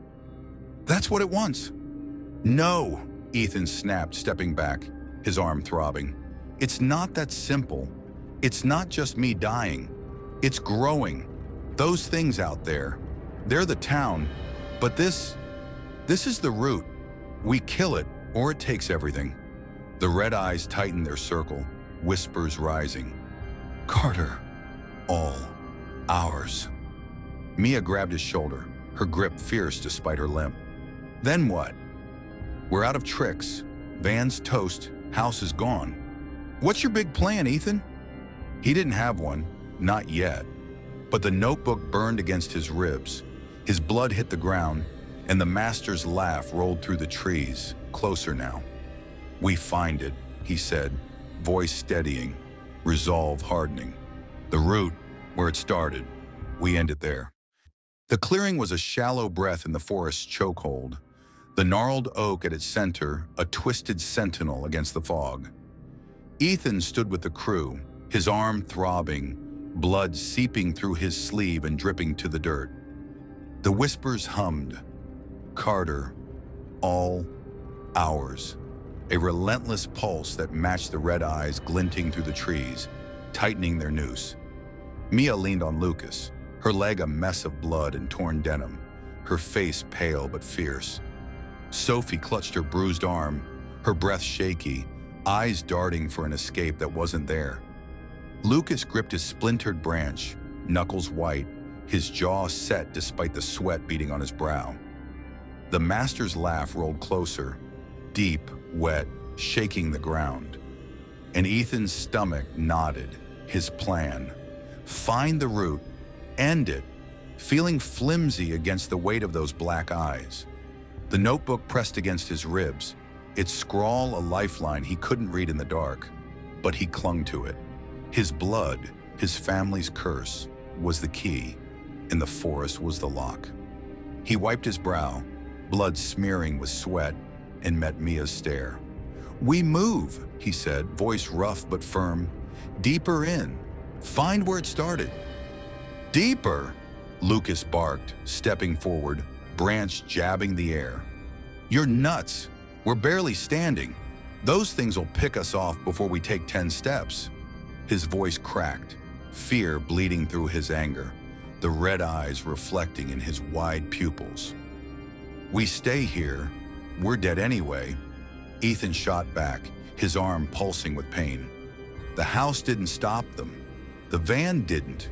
They're everywhere. That thing," he pointed into the fog, "it's the source. We hit it where it began, or it keeps coming."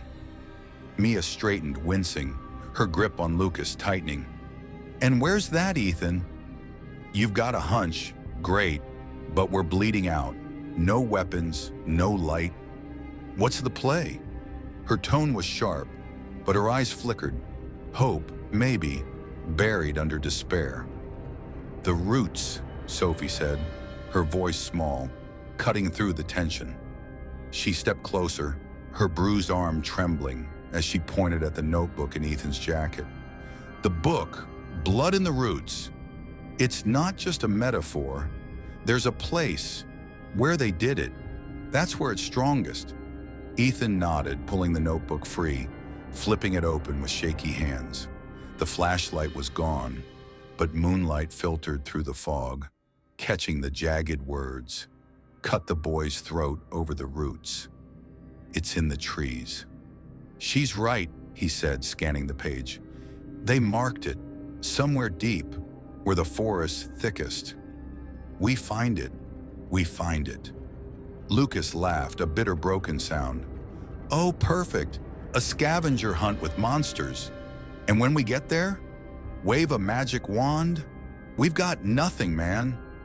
We've got this, Ethan said, holding up the notebook, then tapping his chest, blood staining his shirt. My blood, it wants it, needs it. If I can get close to die, Mia cut in, her voice rising. You're not a martyr, Ethan. We're not letting you play bait again. I'm not bait, he said, meeting her gaze, his resolve hardening. I'm the weapon. It's tied to me. My family woke it. If I bleed there, maybe it unwakes. The red eyes shifted, a low hum rising. Carter. Now. Hours. And the pack moved, closing the circle. The master's laugh boomed, branches snapping in the distance. No time to argue, Ethan said, grabbing Mia's arm, pulling her toward the trees. Move! Now! They ran, stumbling through fog and roots. The forest a maze of shadows. Ethan led, his arms screaming, blood trailing behind. Each drop a beacon he knew, but he couldn't stop. Mia limped, leaning on Lucas, her chair leg dragging. Sophie stayed close, her breath ragged, scanning the dark. The pack followed, red eyes darting, claws scraping bark, not attacking, just herding, like they wanted this. The trees thickened, gnarled and ancient, their trunks twisted into shapes that weren't right. Faces, hands, frozen screams. Ethan's stomach churned, the air growing colder, heavier, the whispers sharper. Carter, here, more. This is it, he said, slowing, the crew piling up behind him. The deep part, feel it. Mia nodded, shivering, her leg buckling. It's wrong. Everything's wrong. Sophie pointed ahead, her voice trembling. There, look. A hollow open, a sunken pit, ringed by massive roots that pulse like veins, dark and slick. At its center, a stump, black, charred, oozing something thick, throbbed alive. Bones littered the ground, small, brittle, human, and a faint red glow pulsed from the roots, matching the pack's eyes. Ethan's breath caught, the notebook's words real now. Blood in the roots. This was it, the start, the heart. Holy shit, Lucas whispered, branch dropping, his face draining. That's where they... Yeah, Ethan said, stepping closer, his blood hitting the dirt, the roots twitching toward it. The whispers surged. Carter, blood, ours, and the pack tightened behind, red eyes flaring. The master's laugh rolled through, closer, its shadow stretching across the hollow. Mia grabbed his arm, her grip fierce. You're not going in there. Not alone. We do this together, or not at all. She's right, Sophie said, stepping up, her voice steadier. It's not just your fight. We're here.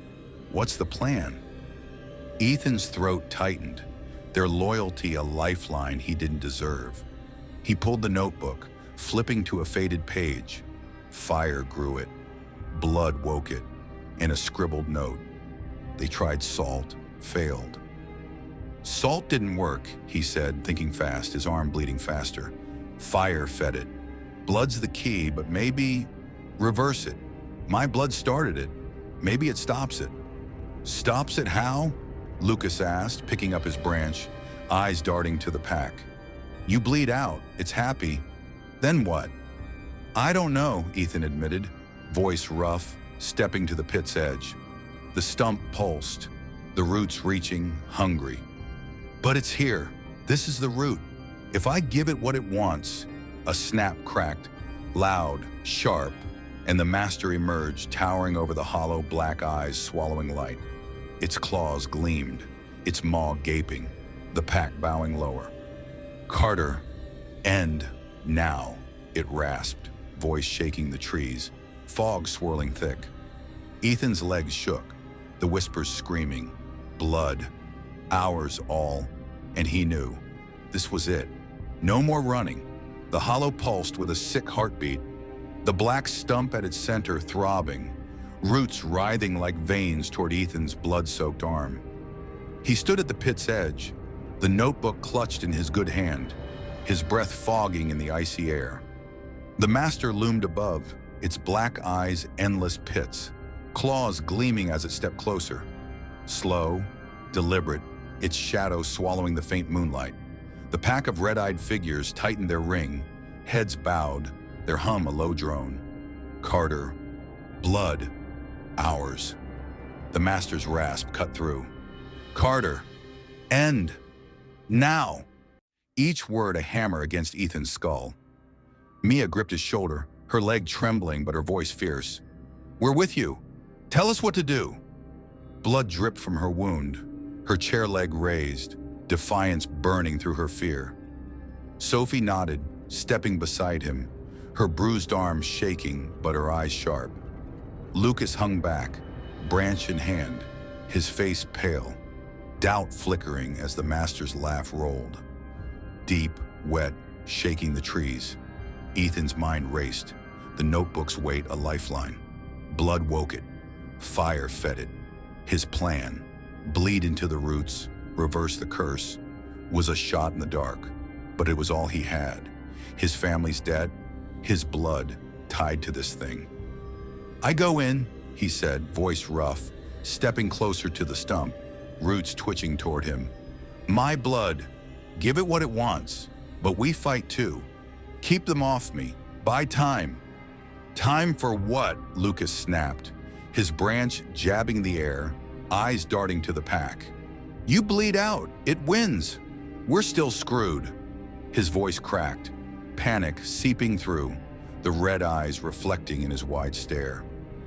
It's not winning, Ethan shot back, his arm throbbing, blood hitting the dirt, the roots pulsing faster.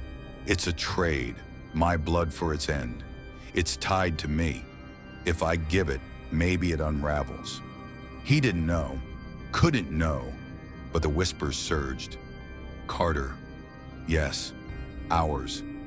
Like they agreed, urging him on. Mia's grip tightened, her face hardening. Then we hold the line, give you the shot. She swung her chair leg, testing it, blood staining her hands. Sophie grabbed a jagged root shard from the ground, her breath ragged but steady. We've got your back, she said, a faint nod sealing it. Lucas hesitated, his branch trembling, then muttered, fine, but if this goes south, I'm out. He stepped up, reluctant, the pack's hum rising. Carter, now, more. Ethan nodded, his chest tight, their trust a fragile thread. He turned to the stump, its ooze glistening, the roots reaching, hungry, alive. He sliced his palm with a broken twig, blood welling fast, and pressed it to the stump. Pain seared, the black tar sucking at his skin, the whispers roaring. Carter, blood, mine. The ground shook, the master's laugh spiking, its claws flexing as it advanced. The pack lunged, red eyes flaring, claws slashing. Mia swung her chair leg, cracking a skull, blood spraying. Sophie stabbed with her root shard, piercing a chest, a hiss escaping as it fell. Lucas roared, branch smashing down, splintering against pale flesh. They fought, a ragged line holding the hollow's edge. But the pack pressed, relentless, more pouring from the fog. Ethan's vision blurred, his arm numb, blood flowing free into the stump. The roots coiled, wrapping his wrist, pulling him down. He stumbled, catching himself, the tar burning his skin. "It's working," he yelled, voice hoarse, the stump pulsing faster, cracks splitting its surface. The master paused, its black eyes narrowing, a growl rumbling deep. "Working how?" Mia shouted, dodging a claw, her leg buckling as she smashed another figure. "They're not stopping." Blood streaked her face, her swing slowing, exhaustion creeping in. "It's pissed," Ethan said, yanking his arm. The roots tightened, cutting deeper, his blood soaking the pit. The stump shuddered, cracks widening, a red glow pulsing beneath. Angry, alive. The whispers fractured. "Carter. No. Ours." A scream in his head, pain lancing through him. The master moved. Fast, too fast, its claws slashing air, aiming for Ethan. Lucas dove, branch cracking against its arm. It barely flinched, backhanding him. He flew, hitting a tree, crumpling with a groan. Mia screamed, charging, her chair leg splintering against its leg. Useless, the master towering, its maw gaping. Sophie stabbed a red-eyed figure, spinning to Ethan. "It's not enough," she yelled, her shard dripping black ooze. "Your blood, it's feeding it, look!" The stump swelled, cracks sealing, roots thickening, stronger, not weaker. Ethan's stomach dropped, dread choking him. Fire fed it. Blood woke it. He'd misread it. His blood wasn't killing it. It was fueling it. "No, no!" He tore his arm free, flesh ripping, blood gushing, staggering back. The master laughed, louder, its claws slashing. Mia ducked barely, her leg giving out. Sophie grabbed her, pulling her away, the pack closing in. Lucas groaned, crawling, branch gone, defenseless. "It lied," Ethan rasped, clutching his arm, blood pooling at his feet. The whispers mocked. "Carter. More. Ours." And the master stepped into the pit, roots curling around it, merging, its form growing. Taller, darker, black eyes blazing. "It's not my blood. It's all of us. It tricked me." Mia glared, dragging herself up, leaning on Sophie. "Then what? We're out. Done." Her voice broke, tears mixing with blood. The pack's claws inches away. Ethan's mind spun, his arm a dead weight, the notebook flapping open. They tried salt, failed, fire grew it. A scrap of memory hit. His mom, drunk, rambling. Salt didn't work, but water, holy water, burned it once. "Water," he said, voice trembling, eyes darting to the roots. "Not blood, water. Something about holy water." "There's no church here," Lucas yelled, staggering up, dodging a claw. "We're in a damn forest." "The sink," Sophie said, her eyes lighting, desperate. "Back at the house, running water. If it's blessed, if it's anything." The master roared, roots exploding outward, knocking Sophie down, Mia tumbling with her. Ethan lunged, grabbing them, his blood slicking their hands. "Go, now!" he shouted, shoving them toward the trees. "I'll hold it." "No way!" Mia fought, but he pushed harder, the pack slashing. Claws grazed his back, pain flaring. Lucas swung a fist, buying seconds, and they ran, limping, bleeding, the hollow erupting behind. Ethan turned, facing the master, its roots fusing, form swelling, black eyes locked on him. His blood wasn't the end. It was the bait, and he'd fed it. Now he'd stall or die trying. The forest swallowed the crew's retreat, fog and shadows blurring their stumbling forms as they fled the hollow. Ethan's shout, "Go! Now!" echoed in Mia's ears, her legs screaming with every step, blood soaking her jeans. Sophie dragged her, arm bruised but strong, her breath coming in sharp gasps. Lucas limped ahead, his branch lost, fists clenched, dodging roots and red-eyed figures that darted through the trees.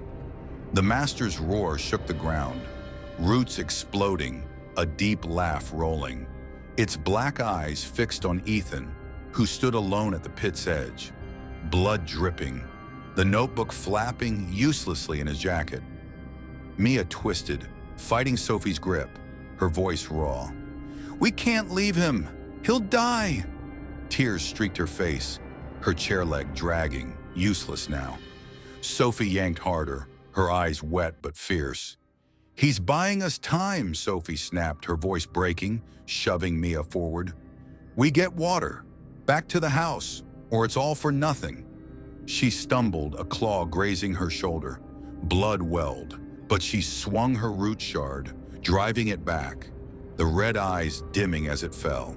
Lucas glanced back, his face pale, sweat dripping. "He's gone, Mia. He's bait, and he knows it." His tone was hard, but his hands shook, guilt flickering as he pushed through the fog. The pack split, half chasing them, half circling the hollow, claws slashing air, whispers hissing. "Carter, more. Hours." Back at the pit, Ethan faced the master, his arm a throbbing mess, blood pooling at his feet. The stump pulsed, roots coiling around the towering figure, its form swelling, merging, black eyes blazing like voids. His plan had failed. His blood hadn't stopped it. It had fed it, and the realization burned, guilt and rage warring inside him. The notebook's weight mocked him. Blood woke it. Water burned it. His mom's half-remembered ramble, his last shot. He'd hold it here, give the crew a chance, even if it tore him apart. "You want me?" he yelled, voice hoarse, stepping closer, his boots sinking into the bloody dirt. "Take me, leave them!" His arm bled faster, roots reaching, the master's claws flexing, long, jagged, gleaming. It laughed louder, the sound of physical weight, and lunged, claws slashing down. Ethan dove, rolling, pain exploding as his back hit a root. Claw marks burned, blood soaking his shirt. He grabbed a broken branch, swinging wild. It cracked against the master's arm, splintering, useless. The roots lashed, wrapping his ankle. He kicked, tearing free, flesh ripping, the stump's glow flaring brighter. The pack hovered, red eyes watching, not attacking, like they knew the master had this. The crew broke through the trees, the Harper place looming, its broken door a dark gash, windows shattered.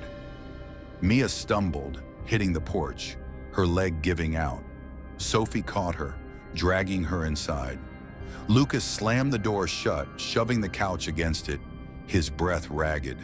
"Kitchen, now!" he yelled, leading, the pack's thuds shaking the frame. The kitchen was a wreck. Glass littered the floor, the sink rusted but dripping, a thin stream trickling. Sophie dropped Mia by the counter, grabbing a cracked mug, filling it. Water splashed, cloudy but running. "This is it?" Mia rasped, clutching her leg, blood pooling. "This is our big save." "It's all we've got," Sophie said, her voice trembling, dipping her shard into the mug, soaking it. Ethan said holy water, maybe any water, burns it. We test it. Fight back. She handed Mia the mug, grabbing another for herself. Lucas snatched a dented pot, filling it, his hands shaking. "If this doesn't work, we're dead, and he's dead for nothing." He splashed water on his fists, a makeshift weapon, the pack's claws scraping closer, red eyes glinting through the broken window. Back in the hollow, Ethan staggered, the master's claw slashing air. He ducked barely, his shirt tearing, blood dripping. The roots coiled, faster now, wrapping his legs. He fell, hitting the dirt, the stump inches away, its tar sucking at his skin. "Come on!" he roared, defiance surging, yanking free. His ankle bled, pain blinding. but he rolled, grabbing a rock, smashing it into a root. It cracked, oozing black, the master growling low. Its black eyes narrowed, claws slashing. He threw himself back, the strike grazing his chest, a shallow cut welling red. "Carter! Blood! Not enough!" It rasped, roots surging, pinning him, his arms, his waist, dragging him toward the stump. The whispers screamed, "Carter! All! Ours!" And his vision blurred, strength fading, blood soaking the pit. At the house, the kitchen door splintered. A red-eyed figure burst in, claws slashing. Mia threw her mug. Water hit its face, sizzling, smoke rising. It shrieked, staggering, red eyes dimming. "It works!" she yelled, hope flaring, grabbing the sink's faucet, twisting it. Water sprayed, weak but steady. Sophie swung her wet shard, stabbing another. It burned, flesh bubbling, collapsing in a heap. Lucas splashed his pot, water arcing. A third figure hissed, clawing air, falling back. "Keep it coming!" he shouted, refilling, the pack hesitating, red eyes flickering, uncertain, hurt. Mia limped to the sink, soaking her chair leg, water dripping. "We've got a shot. Get more. Go back for him." Her voice steadied, resolve cutting through pain, the crew arming up. Mugs, pots, anything wet. In the hollow, Ethan's arms strained, roots tightening, the master's claws hovering. Its maw gaped, black eyes gleaming. "Carter! End! Now!" it rasped, claw descending. He twisted, the roots snapping, one arm free, grabbing the notebook. Pages tore as he shoved it into the stump's tar, his blood smearing it. The stump shuddered, cracks splitting, a howl erupting. Not from the master, but the pit itself. The master roared, claw slashing. He rolled, the strike hitting dirt, roots loosening. He scrambled up, chest heaving, blood everywhere. The pit's, staggering back as the stump pulsed, red glow fading, then flaring wild. "Not enough, huh?" he spat, defiance burning, grabbing another rock, his last stand, weak but alive. The crew burst from the house, water sloshing, Mia leading, her leg dragging, Sophie and Lucas behind, soaked and armed. The pack turned, red eyes flaring. Water hit, sizzling, figures dropping, clearing a path. "Ethan!" Mia yelled, voice cutting through the fog. The master's laugh faltering as they charged the hollow. The hollow trembled under the master's weight, roots thrashing as Ethan staggered back, blood soaked and gasping. The rock in his hand a pitiful shield. The stump pulsed erratically, cracks splitting its tarry surface. His notebook wedged deep, pages torn, smeared with his blood. The master loomed, its black eyes blazing, claws slashing air. He ducked barely, the strike gouging the dirt, roots snapping at his heels. The whispers fractured. "Carter. No. Ours." A scream of rage, not triumph, as the stump's red glow flickered, unstable. Ethan's chest heaved, pain searing his arm, his back, but he stood, defiant, clinging to the chaos he'd sparked. Through the fog, Mia's voice cut sharp. "Ethan!" Followed by the splash of water, the hiss of burning flesh. The crew burst into the hollow, a ragged line of fury and hope. Mia limping, her chair leg dripping, water sloshing from a cracked mug. Sophie wielding a soaked root shard, her face bruised but fierce. Lucas swinging a dented pot, water arcing, his limp slowing him but not stopping. The pack recoiled, red eyes dimming, figures collapsing as water hit, sizzling, clearing a path through the hollow's edge. "Ethan, move!" Mia yelled, hurling her mug. The water splashed the master's leg, smoke rising, a low growl rumbling as it flinched. Sophie stabbed a red-eyed figure, water dripping from her shard. It shrieked, falling, black ooze pooling. Lucas splashed his pot, hitting two more. Steam hissed, their claws faltering, giving Ethan a breath. He stumbled toward them, roots tearing at his boots, blood trailing, his arm a dead weight, chest burning. "Water! It's working!" he rasped, reaching Mia, her hand grabbing his, steadying him. "The stump! I hit it! My blood, it's cracking!" "Cracking's not dead," Lucas shouted, swinging his pot. Water splashed a figure lunging at Sophie, dropping it mid-strike. "This thing," he jerked his head at the master. "It's still coming." His voice cracked, exhaustion bleeding through, the pack regrouping, red eyes flaring despite the losses. The master straightened, its growl deepening, roots surging, thicker, faster, merging with its form, swelling it taller, darker. "Carter! Blood! Not end!" it rasped, claws slashing. Mia shoved Ethan down, the strike whistling overhead, gouging a tree. The stump pulsed, crack sealing, then splitting wider, red glow pulsing wild, the ground shaking. "It's fighting back," Sophie said, her shard trembling, water dripping as she backed up. "Your blood, it's pissed it off, not killed it." She swung at a red-eyed figure. Water burned its face, dropping it, but more pressed in, claws slashing air. Ethan's vision swam, his arm numb, blood pooling at his feet. The notebook's pages fluttered in the stump. Blood woke it. Water burned it, and his mom's voice echoed. Holy water burned it once. "It's not enough," he said, voice rough, staggering up, Mia's grip steadying him. "Water hurts it, slows it, but it's tied to this." He pointed at the stump. "And me. We've got to break it, fully." "How?"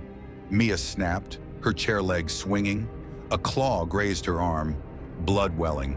She hissed, splashing water from Lucas's pot, driving it back. "We're running dry, literally." Her mug was empty, her leg buckling, desperation cracking her resolve. "The roots," Ethan said, eyes locking on the pit. Roots pulsed, feeding the stump, the master drawing strength. "Cut them, drown them, something. If it's disconnected," the master roared, roots exploding outward. Ethan dove, tackling Sophie as a tendril whipped past, smashing Lucas's pot. Lucas stumbled, cursing. Ethan nodded, ripping his sleeve, wrapping his bleeding palm. Blood soaked through, dripping fast. "Cover me!" he shouted, lunging for the stump. Mia swung her chair leg, cracking a red-eyed skull. Lucas threw rocks, buying seconds. Roots lashed. He dodged, one coiling his ankle. He fell, slamming his bloody hand into the stump, water from Sophie's shard mixing in. The stump shrieked, a high, unearthly wail, cracks splitting deep, red glow pulsing erratic. The master staggered, claws slashing wild. Ethan rolled, Mia dragging him back, her leg giving out. Roots withered, blackening, the stump's tar bubbling, burning, breaking. The pack froze, red eyes flickering, some collapsing, others retreating into the fog. "It's working!" Sophie yelled, her voice raw, grabbing a wet root from the ground. Water dripped, sizzling as she stabbed again. The stump cracked wider, a chunk falling, the master's growl turning to a scream, its form shrinking, roots snapping free. "Not done," Lucas warned, dodging a claw. The pack rallied, fewer but fierce, red eyes blazing. The master lunged, claws aiming for Ethan. Mia shoved him, taking the hit. Claws raked her shoulder, blood spraying. She screamed, collapsing. "Mia!" Ethan roared, grabbing her, pulling her back. Her arm hung limp, blood pooling, her face white. Sophie swung her shard, driving a figure off. Lucas tackling another. Bare hands now, desperation fueling him. The stump pulsed once, twice, then exploded, tar and roots erupting, a wave of black ooze knocking the crew flat. The master howled, its form fracturing, black eyes dimming, claws clawing air, roots withering fast, the pack dropping, red eyes winking out. Ethan shielded Mia, her blood soaking his hands, the whispers fading. Carter. No. No. A final broken cry. Silence fell, heavy, the fog thinning, moonlight cutting through. The hollow was a ruin, stumps shattered, roots blackened, bodies of the pack strewn like broken dolls. The master was gone, dissolved, its shadow fading. But Ethan's heart pounded, Mia's shallow breasts against his chest, Sophie and Lucas coughing, crawling up. "Is it over?" Sophie rasped, her shard dropping, hands shaking, blood and ooze staining her. Ethan didn't answer, cradling Mia, her pulse weak under his fingers. "Stay with me," he whispered, guilt choking him, her blood, their blood on him. The stump was dead, the pack gone, but the forest still breathed, quiet but alive. He'd broken something, maybe everything, but at what cost? The hollow lay in ruins, a graveyard of blackened roots and shattered tar, the air heavy with the stench of rot and burnt earth. Ethan knelt in the dirt, cradling Mia, her blood warm and sticky on his hands, her shallow breaths a faint rhythm against his chest. The stump was dead, split open, its red glow snuffed out. The master's form dissolved into the fog that now thinned under the creeping dawn. The pack's bodies littered the ground, pale husks with dimmed red eyes, motionless at last. Sophie slumped nearby, her root shard discarded, hands trembling as she wiped ooze and blood from her face. Lucas sat against a tree, his chest heaving, fists bruised and empty, staring at the wreckage with hollow eyes. Silence pressed down, broken only by Mia's weak gasps and the rustle of leaves overhead. The whispers were gone. Carter. No. No. Their final cry echoing in Ethan's mind. A ghost he couldn't shake. His arm throbbed, blood crusted over claw marks, his shirt torn where roots had ripped him. The notebook lay in the pit, pages scattered, soaked in his blood and the stump's tar. Useless now, its secret spent. He'd broken the curse, or so it seemed, but the cost carved into him, Mia's limp form a weight heavier than the forest itself. Is she? Sophie's voice cracked, crawling closer, her bruised arm trembling as she reached for Mia. Her eyes were red, tears cutting through the grime, fear and hope warring in her stare. Alive, Ethan rasped, pressing his fingers to Mia's neck. Her pulse fluttered, weak but there. Barely, we've got to get her out, now. His voice shook, guilt choking him. Her blood, their fight, his fault. He shifted, wincing, his own wounds screaming, and tried to lift her. His arms buckled, strength gone. Lucas staggered up, his limp worse, his face a mask of exhaustion and something darker. Blame, maybe. "Van's toast," he said, voice flat, kicking a root aside. "House is a mile back.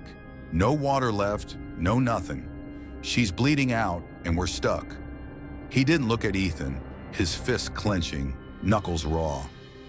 "There's a road," Sophie said, standing, her legs shaky but her tone firm. "Past the house, main stretch. If we get there, flag someone, anyone. She's got a shot." She wiped her eyes, smearing blood, and grabbed Mia's arm, helping Ethan hoist her up. "We move fast." Ethan nodded, his throat tight, Mia's weight dragging as they propped her between them. Her head lolled, blood dripping from her shoulder, staining the dirt. Lucas hesitated, then took her legs, grunting, his limp slowing them. They stumbled from the hollow, the forest eerily still. No whispers, no eyes, just trees stretching endless under a graying sky. Dawn crept in, pale light filtering through, casting long shadows that felt too alive, too watchful. Every step was agony.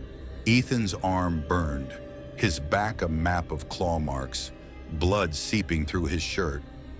Mia's breast grew shallower, her skin cold and panic clawed at him. "Stay with me, Mia," he whispered, his voice breaking, her blood on his hands a brand. Your mess, your fix.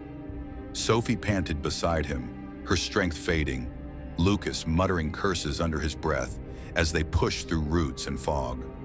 The Harper place loomed ahead, a broken shell, door gone, windows gaping, the couch splintered across the porch.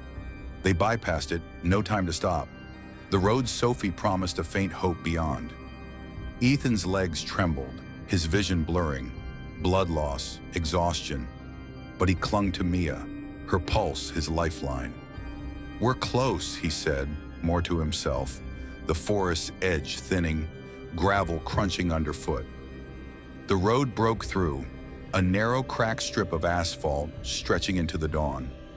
Empty, no cars, no lights, just silence and the faint hum of crickets waking. Ethan's stomach sank, hope flickering, but Sophie dropped Mia's arm, running ahead, waving her bruised hands. "Someone's got to come!" she yelled, voice raw, echoing off the trees. Lucas eased Mia down, laying her on the gravel, his hands shaking as he pressed his torn jacket to her shoulder. Blood soaked through fast. "She's not gonna make it," he said, voice low, finally meeting Ethan's eyes. Anger, grief, resignation. "We fought, we won, and she's still dying. Your big plan, huh?" Ethan sank beside her, his hands on her wound, blood slicking his fingers. "I didn't want this," he choked, tears burning, guilt ablaze in his chest. "I thought, my blood, the stump, it'd end it. I didn't know." "You didn't know shit," Lucas snapped, standing, pacing, fists clenched. "You dragged us here, your family's curse, and we're the ones paying." His voice broke, tears glinting, but he turned away, kicking gravel, helpless. Sophie ran back, her face pale, breath hitching. "Headlights! There!" She pointed, a faint glow cutting the fog, growing brighter, the rumble of an engine shaking the stillness. Relief flooded Ethan, sharp and fleeting, his hands pressing harder. Mia's pulse flickered, her eyes fluttering open, glazed but alive. "Help! Please!" Sophie screamed, waving. The truck, a rusted pickup, slowing, an old man peering out, his face creased with shock. "She's hurt! Bad hospital now!" she yelled, dragging him from the cab. He nodded, slow, stunned, helping Lucas lift Mia into the bed. Ethan climbed in, cradling her, the old man muttering, "What the hell happened?" No answer, just Sophie sobbed. "Go! Fast!" The engine roared, tires spitting gravel, the road blurring as Hollow Creek shrank behind. Ethan held Mia, her blood soaking his lap, her breasts faint against his chest. Stay with me, his mantra, his prayer. The forest faded, dawn breaking gray and cold, the truck rattling toward life, civilization, safety, something. Ethan's arm throbbed, his body a wreck, but Mia's pulse held, weak, stubborn.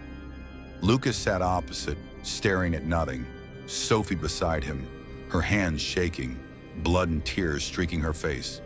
They'd won, broken the stump, killed the master, but the cost bled between them, a wound too deep to name. The pickup truck rattled down the asphalt, dawn's gray light spilling over the horizon, casting long shadows from the receding forest.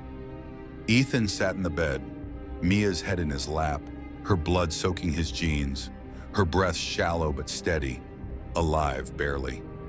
His hands pressed her shoulder, the old man's jacket a makeshift bandage, now dark and wet. His own arm throbbed, claw marks crusted, his body a map of pain, back torn, chest bruised. But he didn't let go, her pulse under his fingers a lifeline.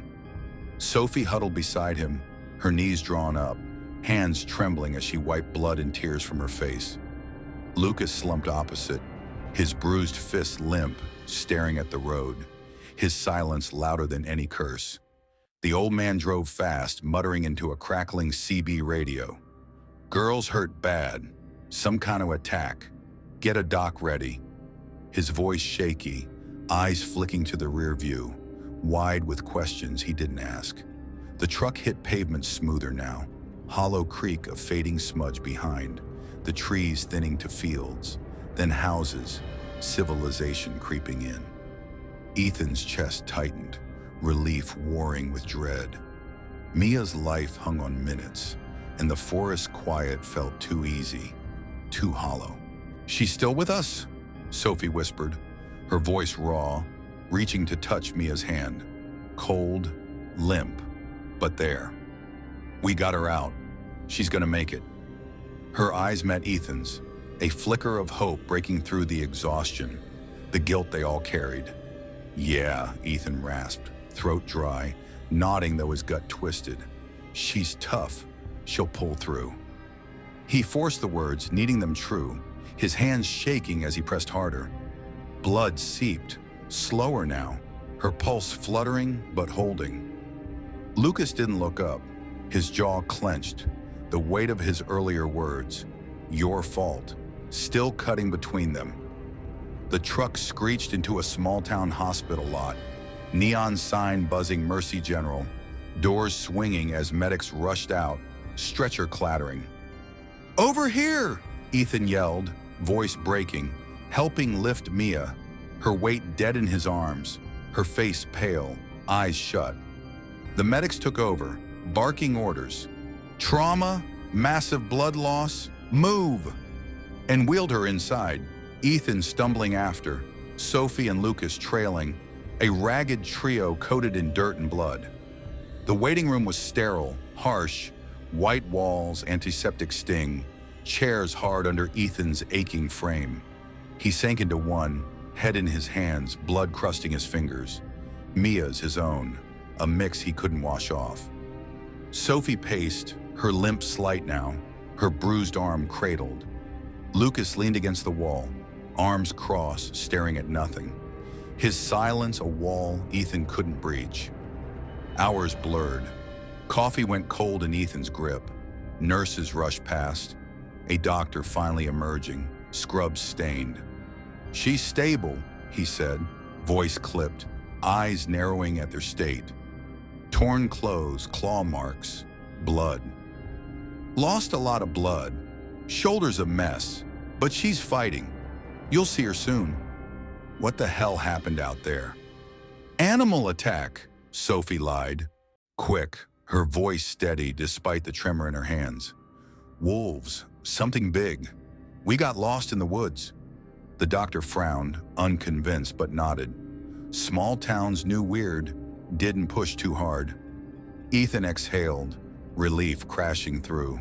Stable, fighting. Tears pricking his eyes, guilt easing just enough to breathe. "Thanks," he muttered, the doctor leaving, the crew slumping into silence again. Mia lived because of them, despite him, and that was something. Later, they stood by her bed, tubes snaking, monitors beeping, her face pale but alive. Her eyes fluttered open, glazed, finding Ethan. "You, idiot," she croaked, a weak smirk tugging her lips, her hand twitching toward his. He took it, gentle, tears spilling now. Relief, shame, all of it. "I'm sorry," he whispered, voice breaking, squeezing her hand. Mia's blood, his failure, still on him. "I didn't." "Shut up," she cut in, faint but sharp. "We're here. Deal with it." Her eyes closed, breath steadying, the fight in her a spark that held. Days later, they left. Mercy General behind, Hollow Creek a memory they didn't speak. The rental company towed the van's wreck. No questions, just cash Ethan scraped from their budget. Mia rode in a wheelchair, shoulder bandaged, leg braced, alive, pissed herself. Sophie drove a borrowed sedan, Lucas shotgun, Ethan in back with Mia, the road stretching west, away anywhere else. The forest faded in the rear view, dawn long gone, midday sun bright and unforgiving. Ethan stared out, his arms scarred, healing slow, claw marks a permanent map. The whispers were dead, the master gone, the stump shattered. but the trees lingered in his mind, their silence too loud, too knowing. His mom's warning, "We're tied to it," rang hollow now, the notebook lost, its secrets burned out. He'd ended it. Or had he? "You okay?" Mia asked, her voice soft, breaking his spiral. She shifted, wincing, her hand brushing his. Grounding, real. "Yeah," he lied, forcing a smile, his chest tight. "Just glad we're out." She nodded, skeptical, but letting it drop, her presence a tether he didn't deserve. Sophie glanced back, her eyes catching his in the mirror. Bruises fading, but shadows staying. "We're done with creepy towns, right?" she said, half joking, her voice lighter than it had been in days. "Promise," Ethan said, meaning it, though his gut twisted. Hollow Creek wasn't done with him. He felt it, a thread unsevered. That night, in a cheap motel far from the forest, Ethan woke, sweat-soaked, heart pounding, the room dark. Mia slept beside him, bandaged but breathing, Sophie and Lucas in the next bed, out cold. No whispers, no eyes, just silence, too perfect. He slipped outside, air cool, staring at the stars. Clean, bright, untouched.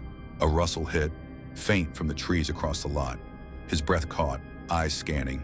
Nothing, just shadows, wind. But the hair on his neck stood, a chill creeping. Carter, a whisper, or his mind. He froze, waiting. Silence held. The night still. He shook it off, guilt and fatigue playing tricks, and went back inside, locking the door tight. Morning came, the crew packed, the road ahead clear. Ethan drove now, Mia beside him, Sophie and Lucas in back, quiet, healing, together. Hollow Creek was gone, buried, broken, but its echo lingered in Ethan's scars, his dreams, a question he'd never answer. Was it truly over, or just waiting?